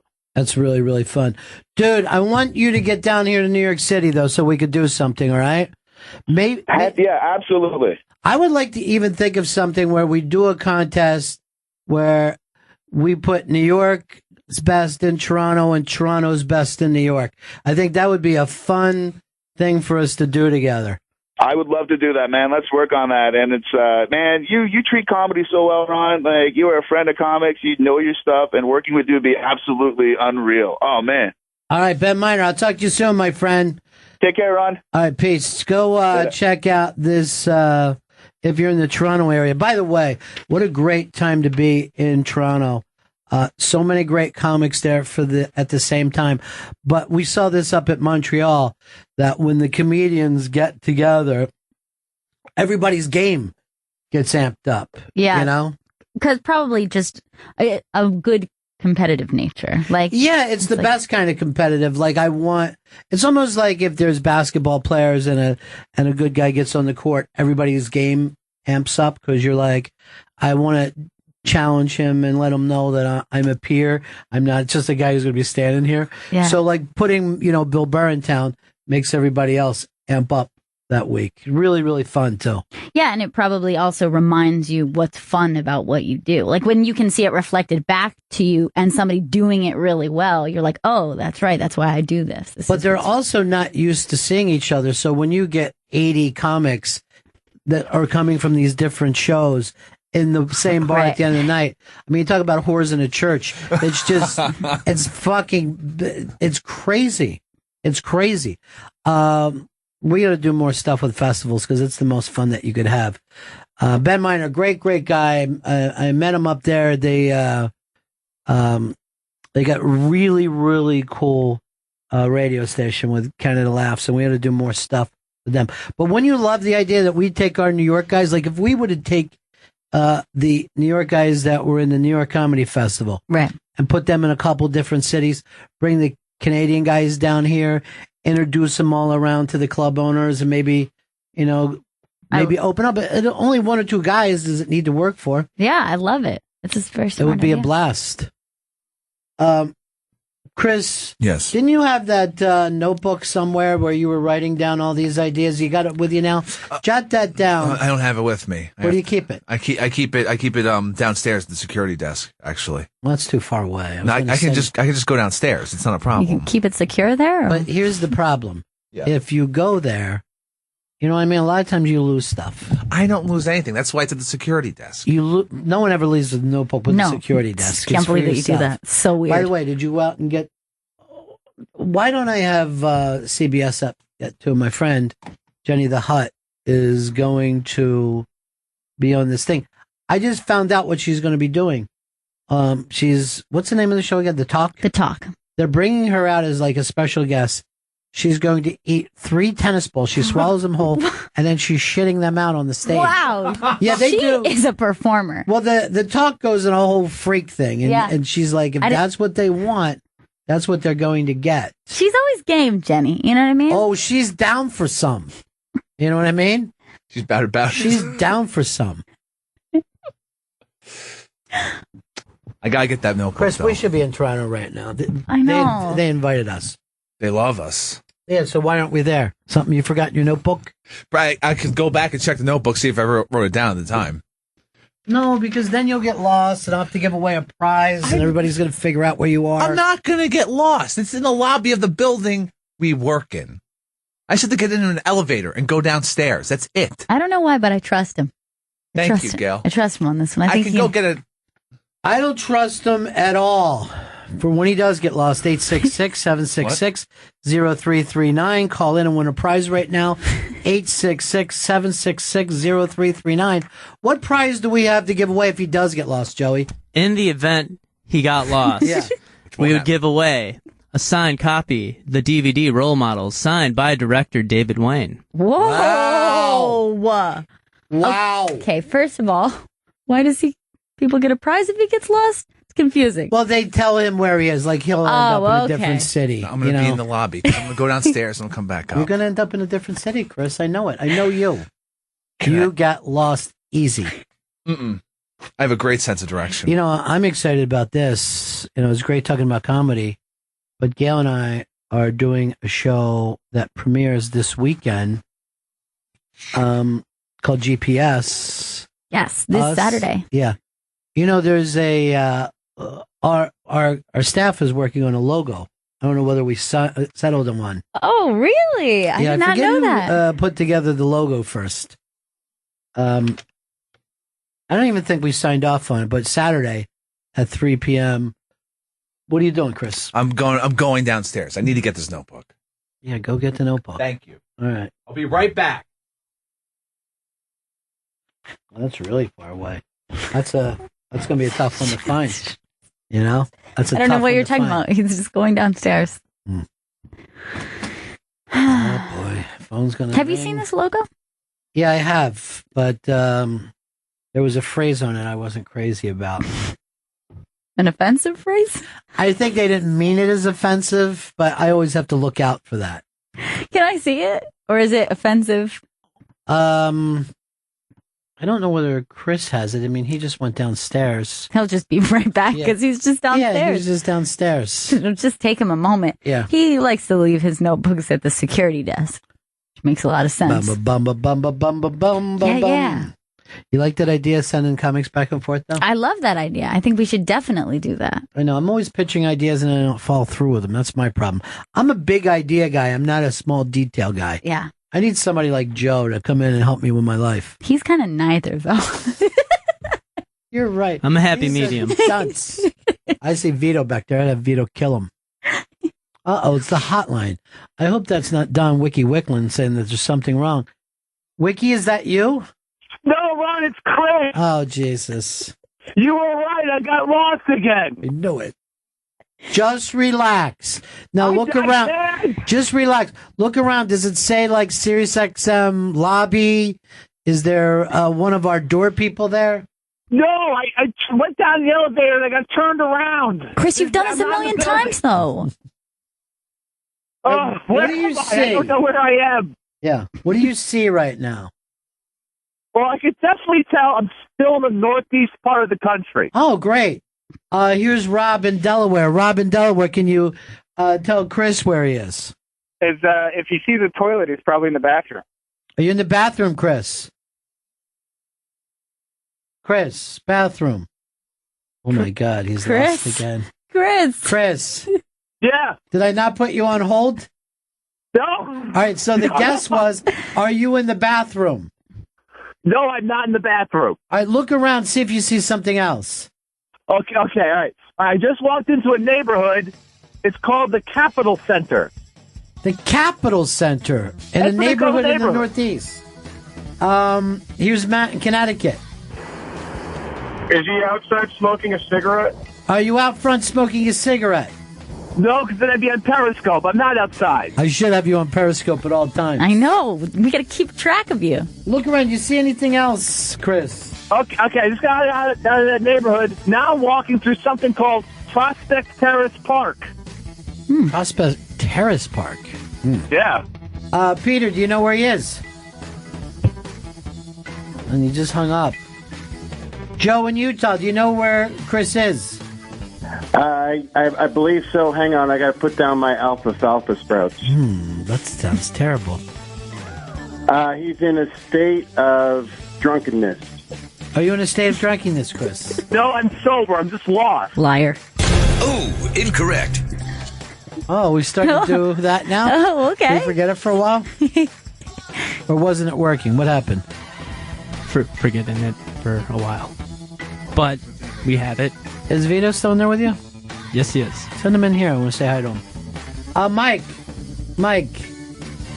In Atlanta. Yes. Chris is going to give you another clue. All right, I can see, I would say, I'm by Brown University. I can see Brown University's campus. Looks pretty nice. Oh, I know where you are. Oh, shit. What the hell? I'm Brown University. Shit, I don't have a guess. Oh. No. Can't guess even a tiny little state like that. Craig. Hey, guys. Hey. Northeast? Yeah, Brown University, Prospect Terrace Park. How about Providence? Providence. I'm in Providence. The Where Am I game show segment is presented by Wyndham Hotels and Resorts. There's a Wyndham waiting. Save up to 15% when you book 7 days in advance at Wyndham.com. Terms and conditions apply at Wyndham.com.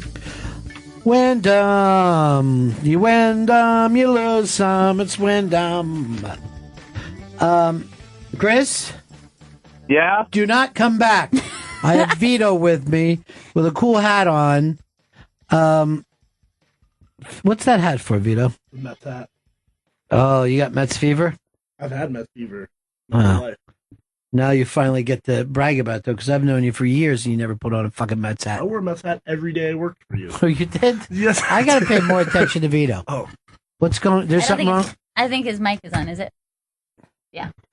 Well, to recap what I said, it's Okay, a go Mets ahead. hat. Yeah. I've always worn a Mets hat. Get back to your mic now. I've always worn a Mets hat. Yeah. Why didn't I ever notice? Did you know this, Chris? I think you were distracted by my face. You're a good-looking boy. I know, man. Oh, I just got back from Providence. Stop it with that. The bit doesn't even work. Doesn't make sense. The bit doesn't work. I think it's great.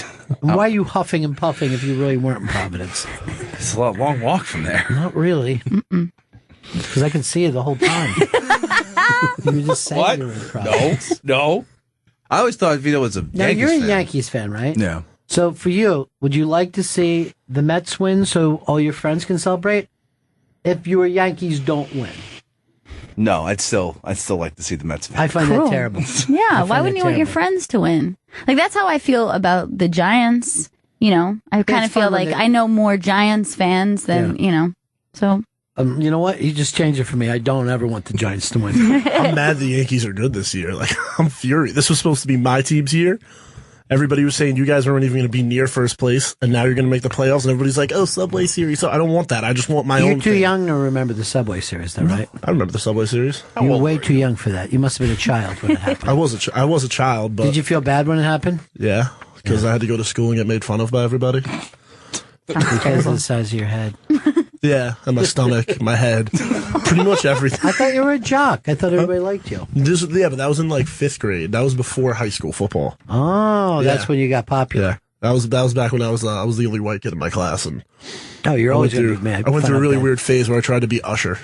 It doesn't matter what you look like if you're the only white kid in your class. They're going to make fun of you. Yeah. Yeah. But now look at you. You're happy. You're content. Your life is good. You're working here at Sirius XM. Yeah. A lot of buzz on you. What shows you been working with? I edit like sound clips for Lance Bass. I've been shadowing on Inside Hour. I've been board hopping over at Dr. Radio at the NYU station. Nice. So for you, being a guy who's a dance music fan, being with Lance Bass must be thrilling, right? It's really fun. Yeah. Well, I haven't been there for the actual show. I've just been there for the editing process. Okay. But, you know, Wait, he edits his show. Chris, No. You asshole. the We never music. do any editing. God damn, I got to write that down in that notebook. And then edit this out. I saw Lance Bass getting some pretzel rods the other night.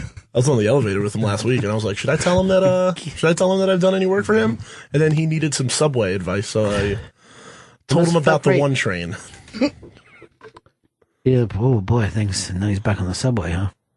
That's what I was thinking. Pretzel rods. For years, yeah. For years, he didn't have to worry about pretzel rods and subways. Like, you thought NSYNC would give him that Uber money. I'm going to guarantee you something.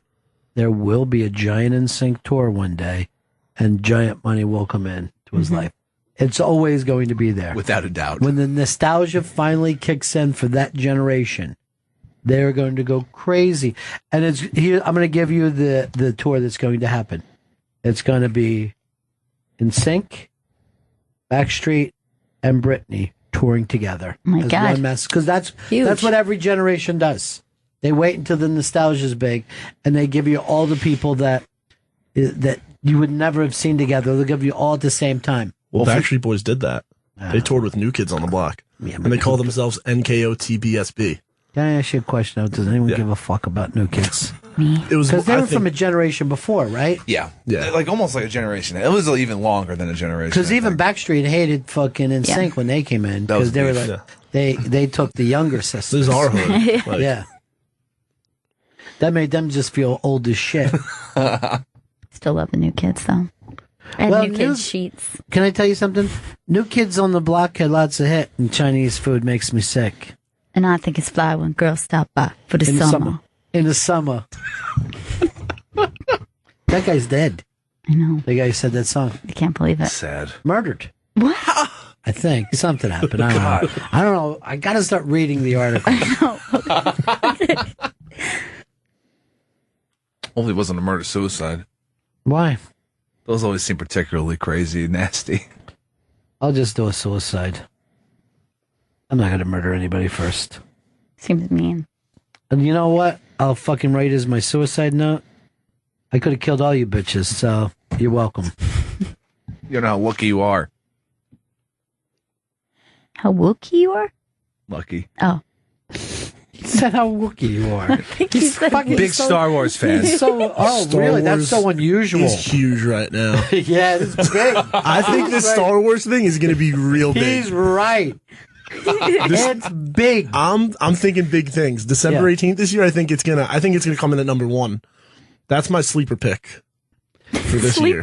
Yeah. I forget the two girls from SNL that everybody loves. They go up against Star Wars. Their movie is counter programming to Star Wars.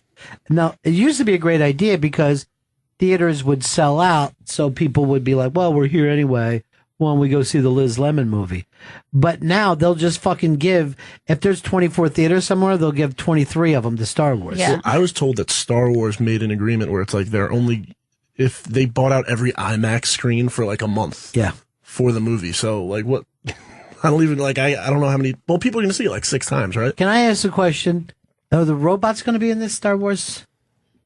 Yes, I believe Good. so. It's going to be good then. Then I'll definitely see it. Even the gay one, the C-3PO, I believe he's going to be in it. He's going to come out? Yeah, in addition to the soccer ball one. I like soccer ball the best. He's my Yeah. favorite because he's no. They made a toy of him already. There's a toy. He's got a soccer ball rolling around. I always liked Luke because he was on an adventure. You know, no one ever brings up Luke. That's so you. But I liked him, yeah. And then, you know, that Han Solo was a real rebel. Oh, yeah. And he had a dog with Hello. him. I forget what the dog's name was, though. Dog, I think. Short Round. Short Round. Hey, that Mr. Jones! This not offensive! He was always my favorite out of all those movies. The second one that everyone hates. I love that one. He just, at one point, he just yelled out, China, China, China boy! You know, there's, I don't know whether you're familiar with the Rolling Stone, but they put out a thing of cults, right? Like cult things that people are into. So look it up over there, Stanley, if you're back now. Cult classics. And let's agree or disagree whether something is a cult or not. All right? You're now playing. Give us number 1. Arrested Development. I think it may have been a cult at first when only a few people were watching it. But it's mainstream now. It was so cult it got canceled. That was a cult, but it got brought back and everyone loves it. It's not a cult. No longer a cult. No longer it was a cult. But it was a cult. Yes. I mean, I feel like I was in that cult for a while. Only twice in my life have I ever binge watched anything. And you talked me into binge watching Arrested Development before they brought back for the other season. Right. I'm like, I don't want to binge watch. I don't like binge watching. And then when you put it on, I'm like, more binge watching. I love everybody in the show. Amazing. So yeah, was a cult, pure cult. Now, no longer a cult. It's accepted mainstream comedy. Next. The Big Lebowski. The cult got big. Yeah, at that point, is it still a cult? I mean, It's not is a the cult. Catholic Church a cult? Right. No, I think that the Big Lebowski, first of all, you're talking about enough stars, big enough filmmakers, you know. Yes, like, everything's big about it. Even Lebowski. did people get obsessed with it? Yes. But they're not a cult, they're a majority. Yeah, you're not a cult if you happen to like The Godfather. That's not a cult. If there could be a cult of people who don't like the Big Lebowski because they're I've in the never met 'em. minority. I will say this. I'm a cult of people who hate the people who like the Dude Bros, who like Big Lebowski. Right. Because then you bring up the directors and they're like, who? Because they don't even care about movie. Yeah. They just like weed and bowling. Yeah. Mm-hmm. White Russians. So it's not a cult. Then the next they have is Clerks. Made like 12 movies. Certainly was a little cult film when it came out, little black and white cult film. Now I feel like you can't be an American without knowing what Clerks is. Yeah. I think Original was definitely a cult. Yeah, it's not a cult situation. anymore. Kevin Smith is a big star. Most people are just big fans of like Jay and Silent Bob. Like most people On the have planet. seen- yeah, and have seen at least one of those like 11 movies. Yeah, or excited about Mallrats coming Yeah. out. You're like, Hell yeah. yeah. I mean, if you say to people, "Would you go see Mallrats?" I'm like, "Yeah, I go see Mallrats. Watched it 800 times." I'm like, "Now you have." Next is Doctor Who. Well, that's been around forever. Like 60 or 70 years from like it originally was like a radio show. Then it's been on TV for 50. I might say this: cult in America, not in England.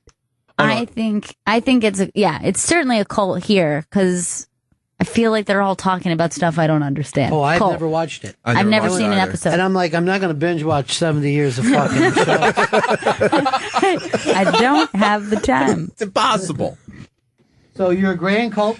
Yeah, it's a cult. Not in England. There, it's mainstream. It's obsessed. Here, it's cult. Okay. I mean, they've left it on for 70. Evil Dead. I'd still say cult. Cult. Although I don't think it's a cult. Why? Because people love Ash. They love him and Sam Raimi. Yeah, but most people haven't seen Evil Dead. Yes, and people like to congregate, watch it together. They like have inside conversation about like, Evil Dead. And let me say this. I've also watched it and go, what is this dumb shit? You know what I mean? Like, this is dumb on purpose. Like, it annoys me. And other people get joy from it. And I think that makes something a cult. I'm going to give this cult status. And they're bringing it back. They're bringing back a new show version of it. And like, I feel like when they bring something back, that's because that cult community was going so nuts for You're it. so much smarter than fucking Chris. He's a dope and you're great. I was just noticing that. No, he said they're bringing it back. No, yeah, this show is like about Ash. Freaks and Geeks. Was a cult. They never did bring it back, but everybody went on to be famous from it. I might give it cult status. I think it is because there was a time where everybody was like, "Oh, have you seen the show?" Not many people had seen it. I noticed this though, from my good friend Paul Feig. You know what he calls it? What's that? Freaks. Because I called it Freaks and Geeks, and he would answer me. He goes, "Well, the thing about Freaks was," and I was like, "Fuck, I should be saying Freaks." It's pretty cool. Yeah. I tried to call it F and G to see if that would get anywhere. It didn't. Next is Ghost, which is a Swedish metal band. I'm going to say definite cult because I've never heard of this. I don't know what this I thought you is. meant Patrick Swayze. Is this the one where they kind of set up a thing where they were trying to perform at the same time as the Pope in Philadelphia? Because they have like kind of gothy, like Skeletor makeup. Yeah, they're scary looking. Or skeleton makeup, really. It doesn't have to be Skeletor. The Guar. I'm gonna say yes because I've only just found out about it, so I assume anybody who likes this is a cult. The thing is, there was a while that me and Kathleen in the Bronx were just sending each other Norwegian death metal Viking bands. Oh, yeah. Because we thought that they were the dumbest things ever. They dress like elves. Yeah. It's a lot bigger over there than you would ever believe. Like everyone listens to it over there? It's basically like saying, do you like music when you're over there? And just a dude with a fucking Viking, he's swinging an axe. But if I think it's those guys, they're pretty cool. He's like the Dark Pope. It's a good gimmick. All right. Hedwig and the Angry Inch. Yes. It made Broadway. Now, it took a long time. I mean, it definitely was, well, certainly it was actually an underground cult when it was off Broadway. Right. And they were doing midnight showings of it and stuff like that. Well, but I meant even before they made the movie. Right. Yeah. And then it was a cult movie. Does Broadway take you out of culthood? Broadway's kind of culty, I think, too, in a way. Even though it is Broadway. So you're giving this I'm giving it a cult. I'm still cult status. I'm definitely giving it cult status. Because there's a way of life about it, too. I'm going to go in a whole different direction here, and I'm going to call it one of the Indiana cults. Oh, okay. Luck? I'm going to go cult. Okay. Then you got me on your side. Chris had me fucked up. Idiocracy. I've never seen it. No? Cult then. I feel like Wow, Mike, yeah. Mike Judge as a whole is like cult. Like the way when you brought up Clerks, I would think that the Kevin Smith universe was Yeah, so smart. was It's great cult to like. have someone so smart. Butthead were huge. No, Were but I'm they? talking about like Office Space and his movies. Office Space is huge. Office Space wasn't huge. First, go look up its box office receipts. He's Everyone, yes, I know, but He's right. everyone knows what Office Space is. Everyone's seen it already. Everybody knows what Arrested Development was, and it was number one on your list. Right, yeah, he's right. It's He's for. so smart. I said Arrested Development wasn't a cult. Are you telling me if I called my dad right now and I brought up Office Space and Beavis and Butthead, that he would know what it was? I don't think he would. So Idiocracy, cult. Cult. He's turned me around. Vito's turned me around. Daniel Johnston, Cult. That's just Definitely. flat cult. And love. Colt, I'm in. Andy Kaufman. No, he was big even when he was alive. That's just. I mean, he was gigantic. Okay, well, they have Lost on here. No. I'm going to wait and see what Vito thinks. Bullshit. It's. Are we only talking about cult classic in the sense that like what like not being big? Because like I think the fans were cult like. Yeah, Where like you're they right. went on message. This was a giant mainstream TV show. Yeah, but Yeah, the but he has a fans, way but of the opening fans it were up. cult Vito's like. talking. Like I watch Lost every week. I have like 3 different box sets version of it on That's Blu-ray. pathetic. That's so cool. You know what that smoke monster was? What? I don't remember. To be honest with you, I don't know why I Hey, brought what that about up. some pussy who went to a fucking Lost finale? I Yeah. did. Chris. I did. Who yeah. was the pussy? I never bought the goddamn box sets. That would have been cool. They told you why the polar bears were on the island, so you wish you would have bought the box sets. No, I They were don't. being experiments, right? Yeah, Yeah. but they didn't tell you that till you got that disc Yeah, that I was didn't hidden need to in be the told. box set. Magic the Gathering, the card game. Definitely Colt. Absolutely. Yeah, I've heard of it, but I really don't even know what it is. I think that's just for kids. Yeah. Yeah. Not No. Cult. Some Okay. culty kids used to play at my school. That's when you're too cool for Pokemon. They're cool dudes. Neutral Milk Hotel. They were cult, but I feel like everybody knows them now. Joe doesn't. Yes, knows shit I about guarantee Joe does. I went to one of their shows last February. Still didn't know. Where? Webster Okay. Hall. I saw But- them in the park. Well, they do shows. We Yeah. know that. What did they only do the one album? They have like one other album. Two albums, yeah. They played that song, and I just kept yelling out, "Play the same song over and over again." Come on.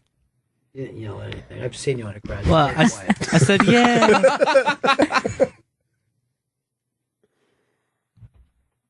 The video game Oddworld. Never heard of it, so it's a cult. Cult. I guess it's called. Yeah, I don't know it. It's an odd world. Plan 9 from Outer Space. Yeah. Made up fake cult. That was when something gets so big that they throw parties for it. Might as well be fucking Rocky Horror. Yeah. We get it. It's stupid, but they made a movie about it. That's how fucking famous it is. So bad it's good. Quantum Leap. Is that a cult? Because I'd love to join. It was I a didn't. mainstream TV popular. show. Scott back. Is it like cult status now? Are like people getting together and watching Quantum Leap? Hear anyone talking? Let me know where. I'll be there. If you ever have a friend who's like in a bad spot, I came up with I call the Quantum Leap plan, where I'll go like this. Suppose Scott Bakula just jumped into your body right now. He wouldn't be, worried about your past. He would just be working. What would he start doing? Well, how would he correct this? Because the great thing about Scott Bakula, when he would leap into somebody, he didn't give a shit about their past. He wasn't like, oh, I embarrassed myself at high school, so I'm not going to try that again. Right. You know what I mean? It's like a brilliant philosophy for people to try. You can Scott Bakula yourself. I'm going to write a book on it. I'm going to call it Bakula the Future. Perfect. Man, I didn't know if I was going to come up with anything. It was really out there. I was like, quantum, that doesn't work. Leap year, do I want that? Rocky Horror Picture Show. Yes, of course. Was a cult, now it's a forced thing. Now it's just a thing. Now it's like something you do at midnight. It's But like do people roller still do skating. it? Yeah, it's because children do it. They're kids that aren't really partying yet. The theater on 23rd and like 8th Avenue, they still do like Well, they Friday started midnight it showings. Oh, they did? Yeah, that's where it started, I didn't that know exact that. spot. Yeah. That's news to me. I was at one years ago with another world famous comedian, and So we went in, we hadn't seen it in years, and we were just standing there because it was attached to this comedy club owned by the same place, so you could walk over. So all the kids were doing their stuff that were out there. Well, he decides that the old guy who is like the announcer of it, like the narrator, looks like Ted Baxter. So every time that that guy would come on, me and him would go like this, Lou, Mayor, Lou, because we thought, all right, we're going to join in. And people start getting mad at us. And they're like, you don't say that there. I go, you can't fucking tell someone how to heckle. Yeah, and people heckle any way you want. How can it fucking be real if there's forced heckles to yell out? It's garbage. Yeah, then that's not chaos. Lou, Mayor. I was hoping that would catch on. I saw one. I don't know if they've ever picked up, but I went to a showing and it was right after Fight Club, and it was after the death scene, Meatloaf's death scene, and then they started to chant, his name was Robert Paulson. His name was Robert Paulson. It got a big laugh, and I was like, I hope that one catches on. It's a good one. There's a Meatloaf documentary about him and Jim Steinman that is so fucking ridiculous. You got to see it. It's fucking so funny how crazy those two assholes are. I got to watch this thing. That first album was obsessed with as a kid. And just to see him live in like 77 or whatever, it was so over the top. But like, he's literally acting on stage. Holy shit. And he's this big, and they just showed like he would come out places and everybody would boo. One night in front of the fucking Tower Theater, he opened for, I believe it was Elvis Costello, and we came up and Meatloaf was kicking his fucking car, saying, fuck these people. I'm an artist. I don't need to be treated that way. And like within 6 months, it was the biggest fucking album in the world. Jesus, but Meatloaf. Philly was always a bad place to go if they didn't know you. Especially if you come in with that crazy ass act. I don't care what you were doing. Yeah. If you went to see, let's say if you went to see Cheap Trick and then miraculously Jim Morrison was brought back to life and the Doors reunited, everyone would start booing. Fuck you! You're not the headliner! Just fucking coins hitting them and shit. Fuck you, Philly! So many shows I saw, someone would just yell, fuck you, Philly. Dress up to a set early. And I was like, now we got no music. They're not coming out any earlier. Come here. That's the encore. Fuck you, Philly. What? They're just... I don't say anything about your fucking shitty home. Vito don't say anything like that. Vito's the best. He's so good. Vito's okay. I'm great. Star Trek is the cult. Oh, God, what a tiny little thing that says Star Trek. Again, 67, when it came out, it was a cult. Not anymore. Twin Peaks. Just stop it with this fucking game. It's gotten stupid. Humphreys McGee. What was that? Humphreys McGee. What is that? It's a jam band. Our buddy Jam Band is here. Let me tell you this. Here's the thing about jam bands. If it's more fun to do than it is to listen to, you know what I mean? Like it looks like it's very great fun to be in a jam band. They have a great time, dude. They have a wonderful time. Just jamming nonstop. Is that one of your favorites? Humphreys isn't really, they're a good jam band, but they're more like prog rocky than they are like a jam band, I would say. Okay. So, cult then. See? What's cult based on that? Prog. Progressive rock, like an Emerson, Lake and Palmer. A yes. Oh, okay. Asia. I know them. Good. Valley of the Dolls. I've never God, seen. You're just reading off these things. I've never seen Valley of the Dolls, but I feel like I would like it. It's great hair, great makeup. It's just terrible dialogue, though. Warriors. We had the entire cast of Warriors willing to come in here a couple weeks ago. The entire cast had done a reunion. Mikey D had lined it up. Not only that, we could give out tickets to the Warriors reunion. What? Guess who cockblocked us? Who? It was I. What? I cockblocked. Why did you cockblock? It was a very busy week. There wasn't a busy week. And how busy are you? You know I would have got to go. Hey, Warriors! Come out and play. They showed those guys. They're all older now, and they were riding the thing into Coney Island. Love They it. still didn't have the, just vests and no shirts on, but they all had gray hair. It was fucking excellent. And then they were showing that there's Coney Island gangs that dress like them. That's nuts. Is any of them dressed like the baseball Furies? Oh, I'll do that for the World Series. Because like that. was the most intense gang process I could, like having to paint your face every morning. Like a baseball. Yeah. And And like then- wear matching jerseys. Well, you're dressed like the Yanks. Frank Zappa. Oh, Frank Zappa's an actual rock star. He's a rock god. But there is a group of beloved fans. Well, isn't that true of any group, though? They seem intense, though. There's like a sort of intense community with the Zappa fans. Yeah, that they don't like any music other than Zappa, and if you bring up anybody, they're like, Zappa fucking destroys them. Yeah.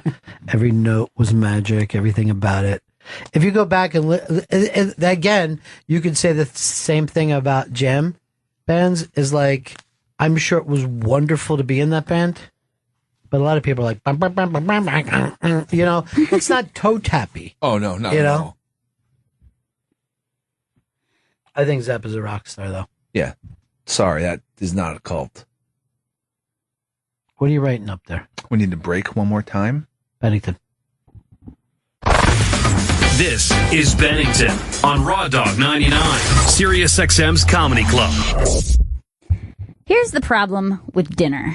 You're either overpaying at some restaurant or spending half your life preparing something at home. Blue Apron has changed that. Changed it for me. Changed it for Ronnie B. It's going to change it for you. Blue Apron delivers farm fresh ingredients and step-by-step recipes to your home so you can create incredible meals without going to the store. For less than $9 per meal, Blue Apron sends you fresh ingredients that are perfectly proportioned. Blue Apron is making cooking delicious meals really easy and really fun. No trips to the grocery store and no waste from unused ingredients. Plus, you'll learn to cook with specialty ingredients that are normally hard to find. You'll be a master chef cooking meals like basil sweet chili chicken with coconut jasmine rice. Did you do the beef Szechuan noodles this week? Yes, I did, and it was some of the best stuff I've ever had in my life. You know, I've been with Blue Apron well over 2 years. Long before.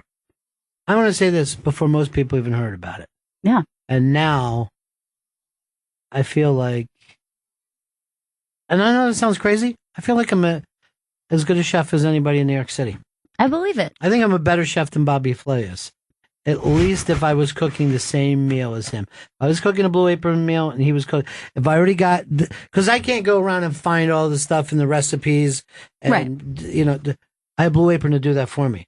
If I have to use a quarter teaspoon of something, they send it to me. The same amount of butter I'm supposed to use, they send it to me. Everything is there. I just cook it up, prepare it, and then I come walking out. And everybody goes crazy about it. I would feel very comfortable in a throwdown situation with what I've learned. With from Bobby Blue. Flay? Oh, yeah. Now, what about against Multimario? Yes. I will go toe-to-toe. I don't want to go against him in Italian, though. That's my problem. Or Spanish. Szechuan beef, I'll go against him because I killed it last night. You know what? This is the thing, too. Once you've had Blue Apron Chinese food, you're not going to go ordering Chinese. That's true. Because it's terrible compared to what we're doing. And it's amazing. Dishes maybe that you didn't grow up on, but you would get at a restaurant. Indian dishes or Thai dishes that you would get at a restaurant, but you normally don't get to make at home. Now you're able to make it at home. It's amazing. Each meal is also only 500 to 700 calories per serving, and they're prepared to taste delicious. The best part is recipes change weekly, so you'll enjoy something new every week. This is my week. Start on new stuff. It's coming in. You start today. I get my new stuff tomorrow. Have you looked ahead to the menu this week? I looked like last week, and I don't remember what it was, but I was really excited about it. I remember seeing the week that we have now and next week and being like, whoa, those two are going to be So you go off for vegan stuff, right? So vegetarian stuff. Right now I'm going through a phase where I'm subbing out the fish for a vegetarian. I know. There's catfish this week that I'm totally stoked about. There's also a steak, which you get better steaks that you can get in any store. Yeah. Totally stoked about that. Really, really excited about Blue Apron. Your first 2 meals are free when you go to blueapron.com/rawdog. Dinner should be healthy and delicious. Get your first 2 meals free at blueapron.com/rawdog. Welcome back to Bennington. Oh, thank you so much. Andy Fiori is in studio with us. Andy Fiori, the comedian and co-worker here at Raw Dog. And he's got a new album that he's recording this Saturday at the New York Comedy Club. Andy, you got your whole set ready for this? Yeah, we're ready to go. You've worked it out. You Ready. feel good. I feel good about it. You know, you brought up something coming in about the Comedy Studio album. I don't know if the last time anyone's attempted that. Yeah, but I mean, there's been a couple that have been enormous. I feel maybe like a Steve Martin maybe has one. I don't think so. I thought he only put out a live one. I know. I'm trying to go through this in my head. Maybe the first. Oh man! Oh, Cheech and Chong. Oh, that Cheech could and be, Chong yeah. used to go in and do studio albums. Sandler. Right. His first two comedy albums were Really? pretty big. Yeah. And they were just done in studio? Yeah, it was done in studio. Yeah, there wasn't in front of an audience or anything. I think Bob Newhart had either done it in studio or had never performed material in front of an audience. There was one of those or that thing, and it's really a classic of all time. That material he didn't know how it was even going to do. And it's still an album that's talked about 50 years later. Cheech and Chong they didn't even know how to do comedy. They fucked around in the studio. And then what happened to them is they worked for, their guy had his own record company. So he was able, because he was sending out different albums, he was able to get this to FM radio stations and they started playing it. So they didn't do any club dates and then they set up a tour. They're like, yeah, we think we've got a tour ready for you. And they're like, what? It's ready. Okay. So what do we do? Just go and act out what's happening? Really funny when you think about it. Did Regan do a studio album? I don't know. Somebody wrote in that he did. I believe he did 2 studio albums. 2 studio albums. Do you know what a studio album is? In studio and with no audience. There's no audience. Why would Regan do that? Why would he just sit there and just start talking like that? Yeah, I mean, I can understand the other guys. When you get a little more sketch, Right. you know what I mean? Yeah. You get the sketches. Sketch-based. But God, how awkward is that just for pure stand-up? I mean, I can't imagine. For the crowd work alone, it's going to be difficult. No, I wouldn't do it. What do you do for a living? I'm an engineer. What is this, a train we're on? Huh? How we feeling tonight? No, I'm not that kind of engineer. I'll tell you, in my opinion, I want to get the name of this correctly because I always get it wrong, but Albert Brooks first of all, he did a studio album where he acted like it's so fucking brilliant, but he acted like, I'm going to do an album that could be played for every radio station in the country. So we broke formats, and then he would do stuff like, this is Albert Brooks and you're listening to WK, and then he was going to let them A, B, C, D, E. Shit. And then the other stuff where he'd be filling hosts. Hi, this is Albert Brooks. I'm here in your town right now, enjoying myself. This coffee's good and hot. Let's take some call. Hello, Albert. It's me. You know, and he would just be interacting with himself. It's great to be back here in your hometown. It's fantastic. And he would do stuff like, this is Albert. I'm so glad to be here in New York, Chicago, Los Angeles, the Great Lakes area. It's so goddamn funny.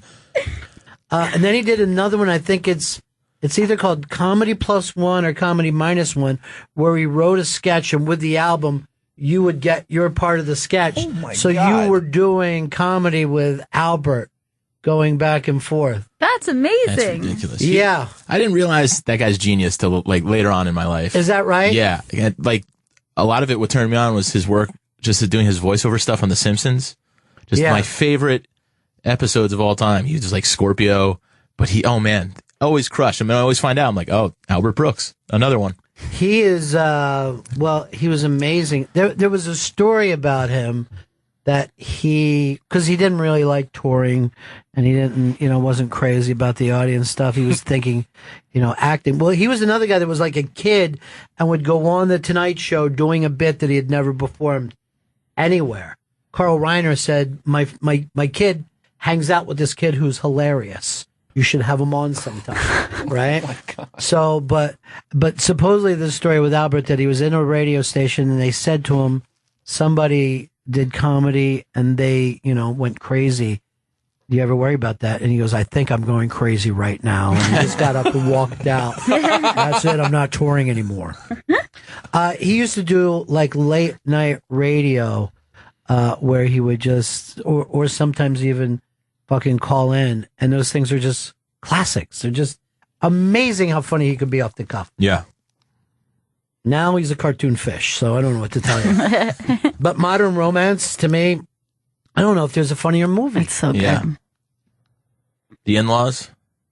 The In-Laws was that remake of a movie, so that wasn't so much of an Albert movie. But yeah, he can't speak without being just hilarious. Just fucking crazy hilarious. Where people are actually saying, please stop. This is too much. Like even his friends are like, it gets on your nerves after a while. It's too funny. So you've got to know that since his albums are out there, your album has to beat it yet. All right, well, let's not set the bar. Have you decided what you're naming your album yet? We're calling it Plan B. It's a backup choice in life, so we thought that was appropriate. Plan B. Now you keep saying we. Who are you working on? I'm with Comedy Records with Barry Taylor. Taylor, cool. Sorry, Barry. He's he's been really great to me. He's let me just have free reign with it, and super supportive. We got to get him to stop in someday because I don't think everybody knows about what it takes to put that kind of thing together and how you do it. I love to have him on the show. And he's another. You were talking to Ben Miner earlier, another Canadian guy, and these guys are so laid back. I'm like, I'm not too nervous. I'm a little nervous, but he is completely calm. He doesn't give. I'm just like, all right, if that instills it in me, fine. Maybe he'll say like this: "That was great. I forgot to turn everything on." The good thing we're in the studio. Yeah. Now, are you going to make the audience aware that you're recording? Yeah, it's known to everybody. We've put it out there as live album taping, so we've promoted it that way. See, this is the difference. I've been doing radio forever, and nothing feels permanent about it. But as soon as you say something is an album, it feels like this exists now. Yeah. This is something that your grandchild could look at or listen to and go, I don't know. I guess that was early in his career. Right. Didn't have it that day. Yeah. That's a large part of it. But yeah, a large part of it too is also this is the culmination of all the material that I've been on the road with and doing for 10 years now. So a lot of it is let's get that done and move on. Start fresh. And something new. Because now you got guys doing a new hour every year. I'm like, this took me forever to get up to this. Right. You know? Well, I guess when Louis threw down the gauntlet with that, because really Carlin used to do at least a special every 2 years. Right. I mean, he died with something like 14. Well, we had Robert Klein in not too long ago, and he's had a ridiculous amount of albums. I mean, it really looks strange when you have a lot of comedy albums, you know? Yeah. That seems like after a while you're like, why? I have more to say. And more stuff I thought of. Yeah. The early comedy albums were only seemed like they were done in jazz clubs. And I think that there's something very helpful about doing something in a place that isn't just for comedy. You think it's better for comedy that way? I think so. I think it makes people think differently. And there's less of a, hey, is someone else working on this? You know, because you're the only guy up there that night. And it goes back to, jazz music with no singing for 40 minutes. So all those original guys that did that weren't working in comedy clubs. I wonder if it makes for a more receptive audience too, because I think one of the hard things about seeing comedy live is when you're dealing with a bad crowd who thinks that somehow they're meant to be interacting. Like they're like, oh, this comedian needs me to interact. That's true. For this to be good. I don't know if a music audience, if you said there's going to be a comedian, would have that same inkling to do something like that. I think it can go both ways. You know how many times like I've done awful restaurant and bar shows when all of a sudden the crowd's like, oh, I guess they're doing comedy now. Just no one told them there was going to be a comedy show. And now they have to turn into this comedy crowd. Yeah. And I thought I was just going to be eating and going home. Yeah, right. We were here for Monday Night Football. Yeah. You're stuck. Hey, everyone, shut up for a minute. There's some comedy. That's literally the announcements I've heard made. The funny thing is sometimes they won't even turn off the TV. Like they'll leave the TV on in case people. Oh, there's Jenny Hutt. Well, I'm thinking of it. Jenny Hutt's Is she on? Yeah, she was sitting in the middle. I don't know whether she's been there the whole time. I'm interested to see how the tennis ball stunt on The View went. If it works, she'll be a legend. She's gonna be legend. Yeah. Unfortunately, if she swallows them and then doesn't shit them out, people are going to get mad. I'll be pissed. Like, where's that ball? That's the grand finale. All right, I just thought of some in the Woody Allen film. He actually is mad because he's supposed to follow a comedian in Annie Hall, and he says to the girl, "No, you can't put on two comedians one after another. You have to have a musical act to break it up." And now people would think it would be crazy Right. if Yeah. suddenly a musical act came in. Yeah, absolutely. Well, I don't think rock and roll fits, necessarily with comedy. There's been so many weird combinations. As like you hear stories of somebody opening up for like a comedian used to open for Frank Sinatra, comics used to open for Aretha Franklin. Like that, I don't think happens that much anymore. Where you'd be like, really, that person used to open up for a huge musical act? Yeah, I can't think of the guy's name. Tom Dreesen. Yes, Tom that's what it was. Dreesen did it for him for years and years. But even I think Sinatra always had it, and the point was always like, well, first of all, I don't want to move my orchestra shit around. I don't want another band up there changing the sound. It's cheap to have a comic. We only got to pay him $5,000 a fucking night. You know what I mean? Like in those days, like what a break. $5,000 and you're in and out of here in '69. This is great.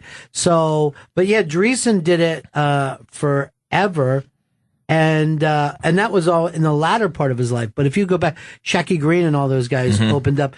I think Shecky Green came in and did the show one time, and he said that Frank had him beat up because he was doing pedophile jokes because Frank was married to Mia Farrow. So he would be doing pacifier jokes and all that. And then one night, there's just a knock. Frank says hello. And just punching the shit out of it. But, Shecky probably deserved to be beat up. I'm not going to lie to you. Let's face it, your name's Shecky. You probably saw some beatings in life. You caught a few. Has there ever been another Shecky that you've ever heard of? And yet, it's almost like a cliche. Right, right. It's an old comic like Shecky. You just say his name.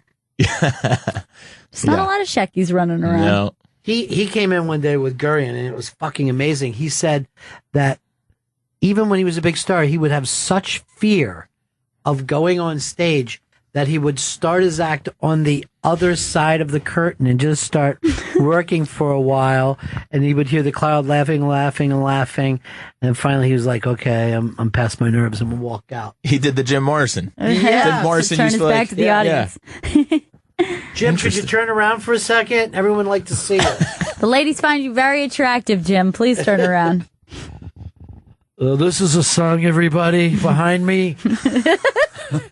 You should have just snuck out and just left them there looking at the wall. Guys, Shecky.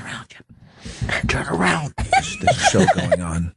Yeah, Shecky's one of those names that got outdated over time. Like a Blanche. There's so many names now. They just didn't last. Gail. Yeah, that's one. I get this a lot. I have a great aunt, Gail. Oh, yes, I figured. Although old lady names are coming back, they're making a comeback, but not Gail. They're not picking that one back up. Is that? I don't know what it is. I think those names do like old timey things, don't they? They do like old timey names, I think, but it's not hipsters because it's like literally the popular names now are like Rose and I don't know, like a bunch of old lady names that used to be Tilly. I used to have an Aunt Tilly for Dora. I had Miney. I had two Aunt Mineys. Miney. What's Miney? No idea. Never even asked as a child. Miney? Yeah, you just accepted. Yeah. Mina? Yeah, But why Miney? Mina, because I even had it, now that you mentioned it, I had a cousin named Mina, but I didn't even know it was connected. Because I used to just sing Mina Won't You Blow at her all the time. And, hey, everyone got it? Shut up. But do you consider yourself a hipster? No. I don't know why. Do I give off that vibe? You got a beard. That's true. And you do comedy, and you have a beard. You have tattoos. And you're wearing I have tattoos. And you're wearing a New York Ranger shirt, ironically. Nope. Die-hard fan. No, that's nothing ironic about that. Think of irony. This is die-hard fandom. This is nothing. Don't you consider any faded T-shirt to seem ironic now? Damn, though? it is faded. Yeah. Faux faded. It does look well worn. Yeah. That Chris, doesn't you said bode you were well. going to drop bombs, and then you never did. Andy's album recording is happening this Saturday, October 3rd at New York Comedy Club. Go to newyorkcomedyclub.com for tickets. On Twitter, it's at Andy Fiori. What time are you doing this show? 7 p.m. Yeah, you can use, if you go to the website and use the discount code Plan B, drops from like $19 to $5 tickets. So definitely do that. Big savings, gang. Yeah, how come you're not mentioning that, Chris? I'm going to take a note of that. Plan B. That's the code. A little extra money in your pocket. Absolutely. Well, something Try to make for it cheap. cocktails. Mhm. You know? Right. You'll drink the savings. Oh, God, that's good. That's really good. We got to add that. Or you could even snort the savings. No one Sure. can stop. Whatever your vice. Yeah. I don't, hey, No one's saying. I'm just happy you're there. You ever do any drugs at all? Uh-huh. Do a lot of drug humor? Don't do a lot of drug humor. I think my parents are going to be there, so I can't do that. Oh, drug you still don't want your parents to know that you did drugs? You had 36? Yeah. No, I have my dad is 91 years old. I think it would break his heart. Really? Yeah, I swear to 91. 91. Good shape. He's doing well? Yeah, he's in great shape. He's probably doing yard work right now, you know? Yeah, they're out in Jersey. That's great. My Still parents are going the strong. same way. Still run their own life. Yeah. Yep. Still doing everything. And like now people are like, look at you. You're doing good. I just can't stand to hear people talk to my dad that way. Yeah. Is he eating? Yes. My dad eats. Shut up. So you were late in life, baby. Yeah, he was Unplanned. 55 when he had me, and I got a little sister. He's 62. Wow. She popped out. I mean, Oh. yeah, all true. I know. Wow. Yeah. So do you have much older brothers? And I actually have an older half sister. That's from my mom's side. So we were the first. He didn't have kids till Wow. 55 and 62. We're the only two. He was like Mad Men. You know what I mean? He waited. Yeah. I wonder what is a better prospect like that. Wait till you're in your 60s. You don't give a fuck. Or go in early when you're 20s. Well, I don't know. Maybe that's why he's in such great shape. He Yeah, had maybe. no Yeah, stress. right. He didn't have to deal with anything till 55. Well, yeah, I think that, but even then, I think you're like, it'll be fine. When you get older, you don't think it's such a big deal. When you're younger, you're like, we've got to get them into that school. Their life will be ruined if we don't. Yeah, in your 20s, you're going to have the energy. Obviously, you're going to have that chase kids around energy. But there's no way you wouldn't get better at being a parent if you were a more mature, older adult with life experiences. I mean, But it's exactly true because your mom just showed me a picture that her sister gave her, and it was you're like a toddler, and I look like younger than Joe. And Yeah. I'm just like, what the fuck was I thinking?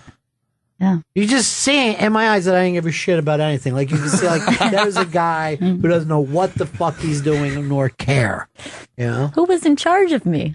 Those children? Do you know, I actually had, that was my initial fear is like, if you would fall or something, that you would just run to my parents and be like, help, you know, instead of me. And then like, but you didn't do that. I think kids just think, they don't know that their parents are dopes. Yeah. You know what I mean? They have no idea. They think it's normal. Right. I mean, that's the great thing. Children are so fucking stupid. You can almost tell them anything. They don't know shit. Yeah, I mean, when I was a kid, I was like, you know how parents are barely older than you? You know, It's pretty cool. You know how, like, when your dad comes to PTA meetings, he's not wearing shoes? Because that's what PTA meetings are always like, where the parents would be much older than us. Yes. We were like, oh. They're like, did she do any homework? And I'm like, homework? I'll have to check. Don't know what happens. You have no kids? No kids. Single man. Wait until you're 55. Exactly. I got 20 years. Yeah. Chris, you have no plans. No plans for children, no. Ever? No. I'll give you $10,000 right now not to have children. Deal.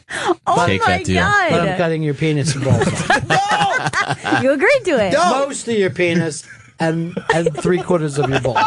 Oh, God. That seems like it'd be worse. For 10 large? Yeah, it's $10,000. No, I like my cock. Or almost two months drinking and eating for you.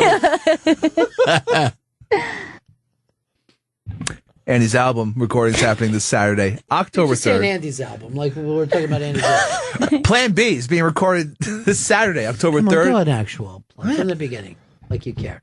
Comedian Andy Fiori is in studio, and his album recording is happening this Saturday, October 3rd at New York Comedy Club. Go to newyorkcomedyclub.com for tickets and use the code Plan B for super discounts. Twitter is at Andy Fiori. Perfect. We couldn't get better than that. Yeah, I mean, it's not that much harder to do it the right way, is it, Chris? No, it's not. It's better to do it the right way. Well, you got him all worked up with the 10K penis thing. That's going to throw you off a little bit. He's the announcer. He's got to stay paying attention at all times. Focus. That is true. Yeah. You got to periscope yourself. Mm-hmm. All right, there's Jenny Hutt. She's just, they already got her off early. So they only brought her out for one segment. Damn it. I taped it. Okay. Well, as not long as somebody's tape. got I it on don't the know what I DVR. did. Yeah. DVR'd it. Yeah, it's existing somewhere, I guess, on the SoundCloud. It's in the cloud. Is that how it works? It's in a cloud, yeah.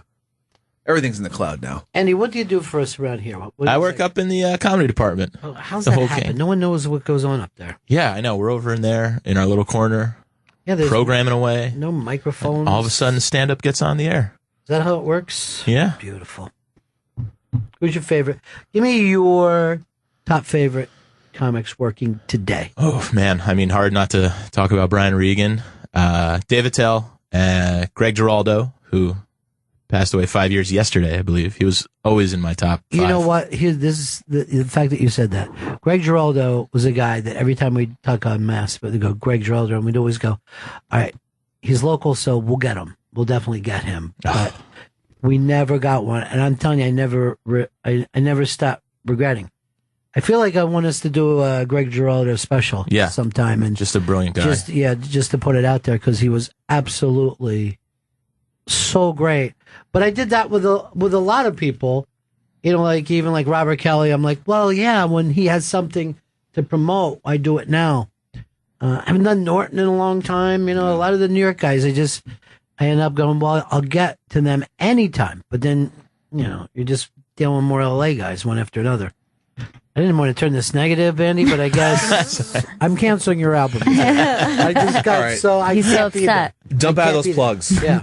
Tear that up. Don't read that again. Are you going to be announced for this on your record, or are you just going to come out cold? No, I'm going to have one of my buddies, Greg Stone, is hosting. Okay. And I like the intro, ladies and gentlemen. Here, Well, I like that. Some people just like to walk out cold. No. Mm-hmm. Get my name out there, all right? That's smart. It's a smart move. All right, give me the comedians that are popular and you don't like. Greg Stone, number one, right there. Terrible. On my show. How is he feeding himself? Okay. Have you seen him lately? Very good. There's always one comedian working and doing well at any time. I'm going to do this by secret ballot. None of us, we're all sworn to keep this to secrecy. Okay. So even it could be somebody like, you don't mind that they came in doing well, but how are they still doing well? It depends. I have a pen. Here you go. Thank you. Okay, this is secret ballots. Yeah. Somebody. One name or just one? As many as you want. Oh, okay. Actually, I'm going to put one down. Let's see, Dan Perlman. Oh, I already said it, didn't I?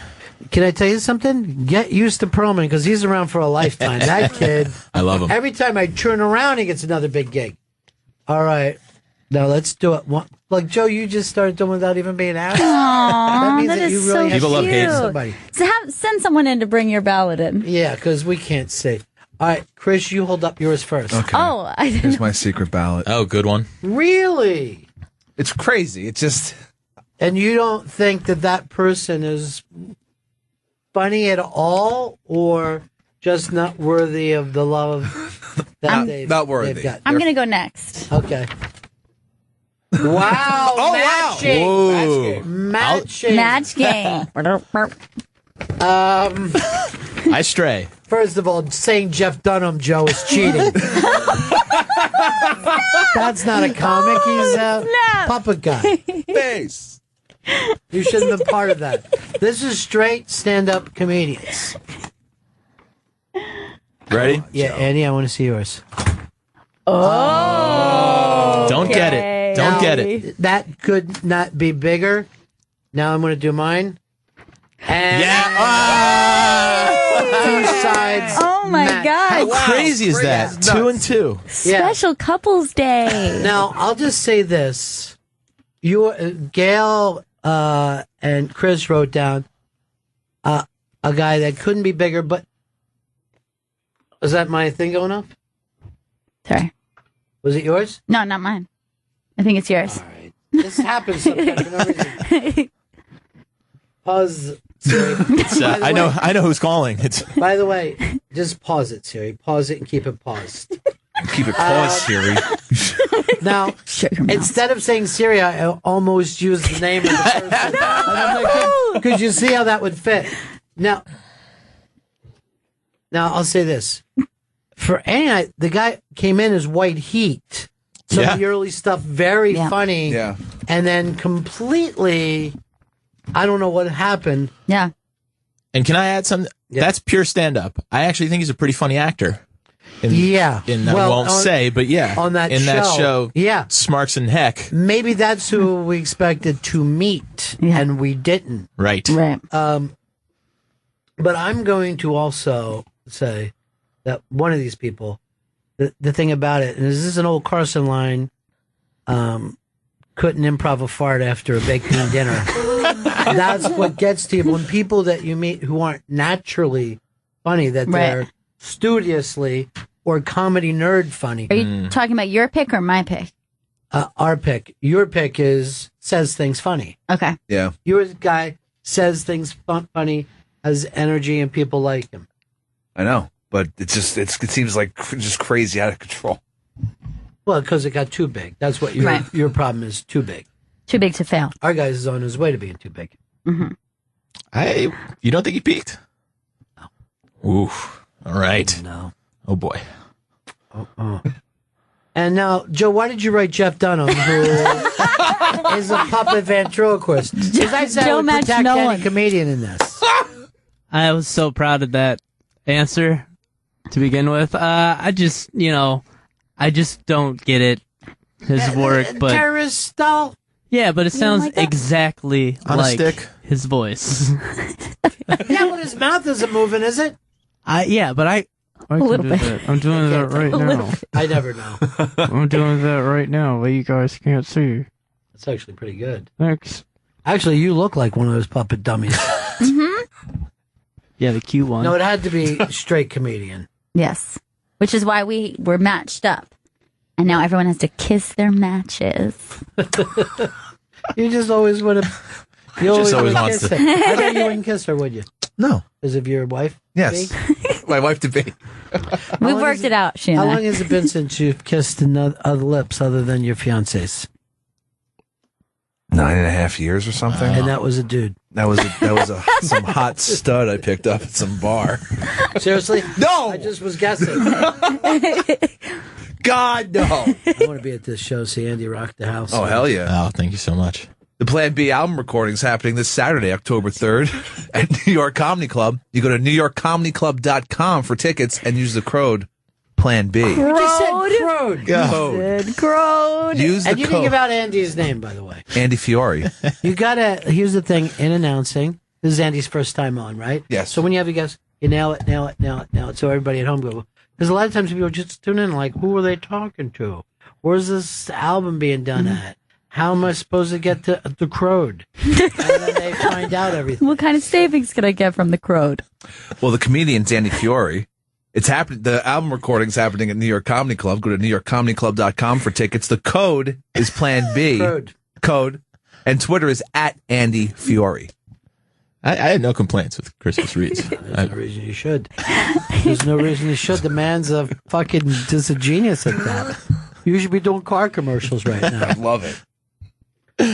And people at home would be going, did he just say it's a Shetty van? What does he mean by Shetty van? Funny that you picked radio for yourself. Crazy, right? Doesn't make any sense. The show makes no sense at all. It's goddamn stupid, actually, when you start to think about it. All right, now it's What is today? Tuesday? Wednesday. No. Can't be. It's Wednesday. It is. Wait, it is, right? Yeah. Is it? Today is Wednesday. Wow. I missed that, too. I must have been knocked out for a couple of days. I would have sworn it was Tuesday. Or Wednesday. People call it that, too. Wednesday. If you want to drink, just do it any day you want, Chris. You don't need alliteration for you to get fucking loaded. Wednesday, Thursday. Still waiting for one for Tuesday. Twofer. Tonic. 2 shots. Okay. 2 for 1 Tuesdays. There you go. What's your Friday? Fagel the fuck day? Is that what you go for? Fun Fridays. It's Fun Fridays. Nope. We're not on this Friday, though, right? In the morning? We're No. on in the afternoon. We're on Like afternoon animals. show. I'm doing Anthony's show tomorrow. Have you ever been on his show? No. Would love to. Want me to put in a good word for you? That'd be Tell him great. that you got a hot new album out. He's using a lot of New York comics. Tell them we agree on people we hate. Yeah, that was very, very... I know. I wouldn't even say hate. Yeah, no, that's true. Just, Yeah.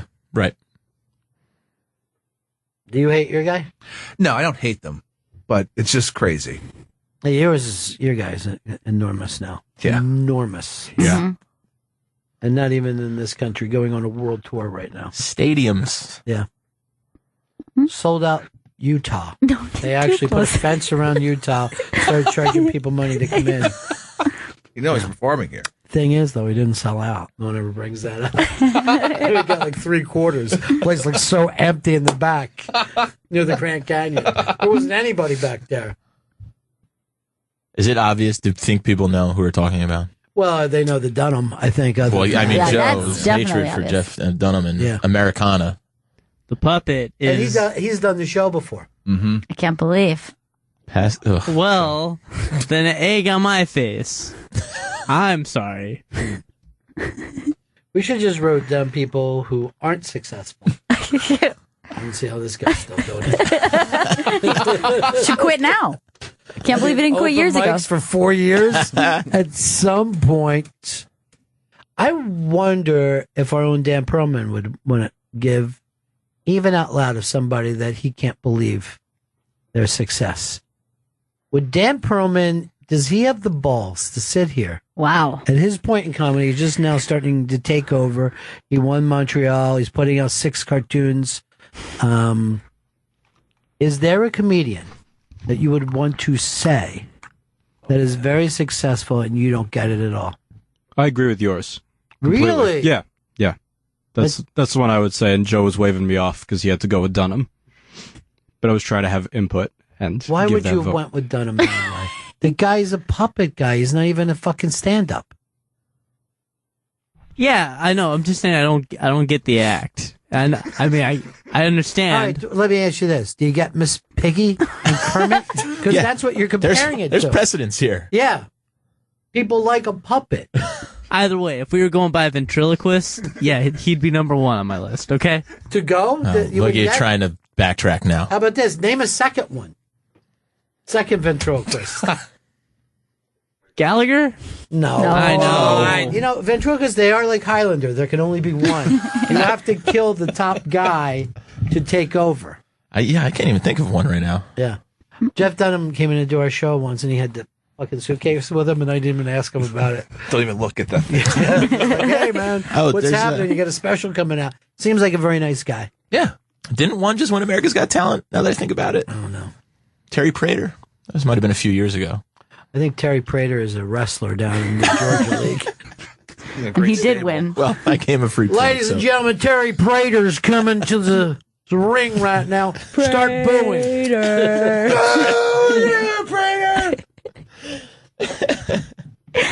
All right, and someone wrote that the ventriloquist would won and was accused of stealing other people's acts. Ventriloquist acts? Of not, I guess, moving their mouth while having How do you steal a puppet. They didn't invent that. I guess there are puppet jokes that you could do. Now Otto and George always, of course, killed me, slayed me. I used to know a guy named Pete Hefty that was so good at it that a biker fucking went up with a bottle and broke it over the puppet's head. You know it's convincing. And it was Pete Hefty and Justin, right? And Pete Hefty was the sweetest guy in the world. Justin was a dick, right? Okay. So I had my club, and we were bringing Pete back, and we're like, same money. And all of a sudden, like, Justin's like, I don't understand. He's been packing your room Holy shit. I understand, and I know that you paid, this person more. And I'm like, Justin, stay the fuck out of it. It's between me and Pete. He fucking started having the puppet because he could feel more, Wow. He's a great, great ventriloquist. And then finally, I'm like, look, Justin, there's a place that, there's a number in between both of us here that we could both be happy. Well, we'll do it out of the history of this. He's like, oh, thank you. Just, I don't want you guys fighting. I want to see the Pete Hefty Terry Prater square off. Prater versus son of a Hefty. bitch. Prater boys. Prater boys are coming to town. Yeah, I don't know how the guy stole another ventriloquist act. But I guess they have ventriloquist jokes or whatever. Maybe he just stole someone else's act. Maybe it was a straight comedy act, and he was just doing their jokes through a puppet. Could be. What about you? Got the old "I'm not the dummy, you're the dummy." Yeah, that's a ventriloquist classic. Drinking water was. Yeah, there's some good ones. Classics. You're the one with your hand up my butt. The Albert, are you talking to Jeff right now? Yeah.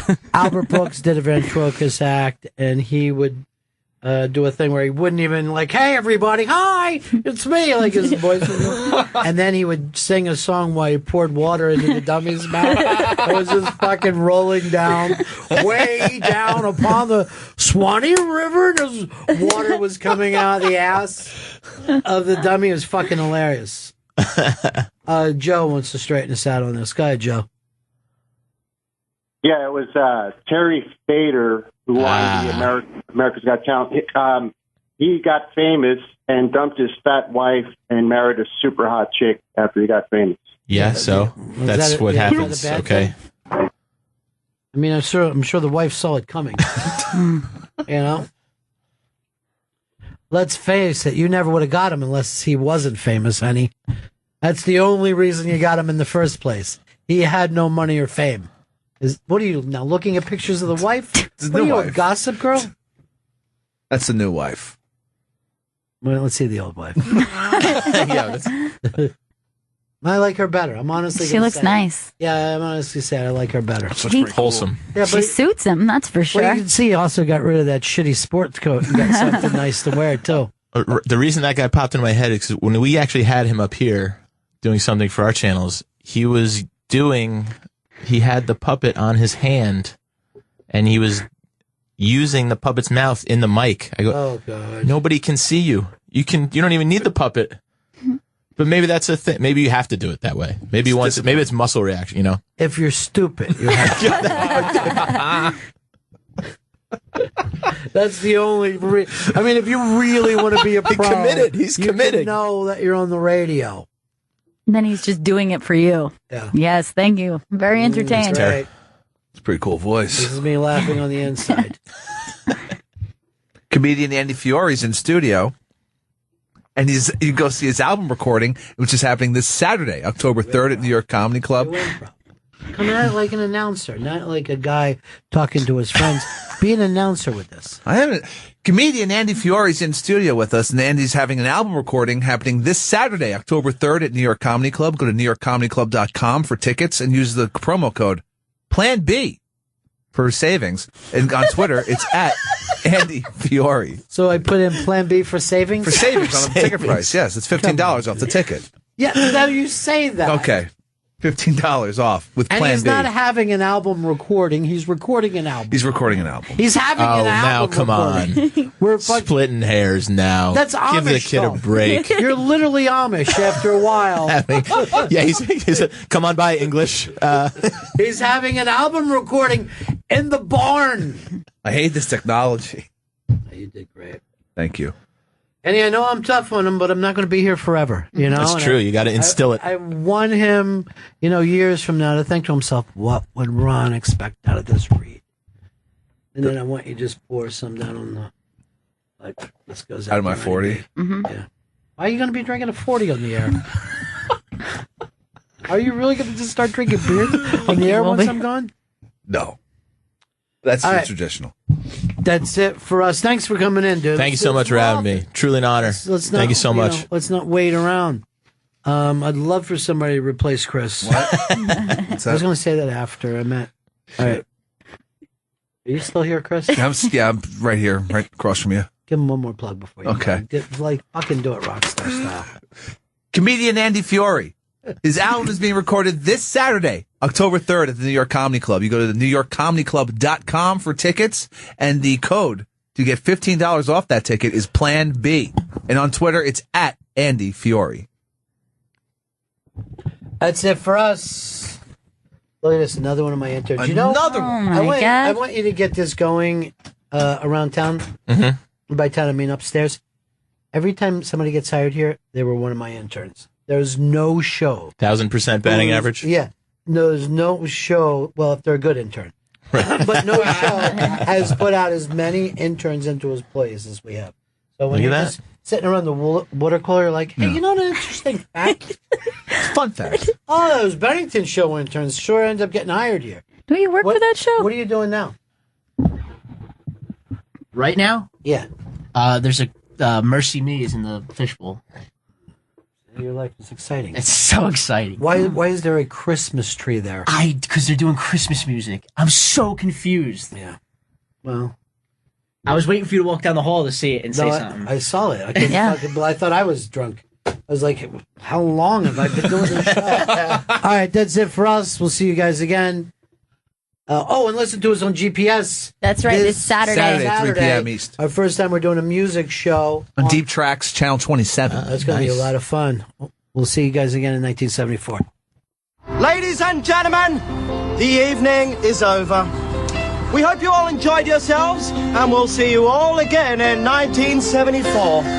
Good evening!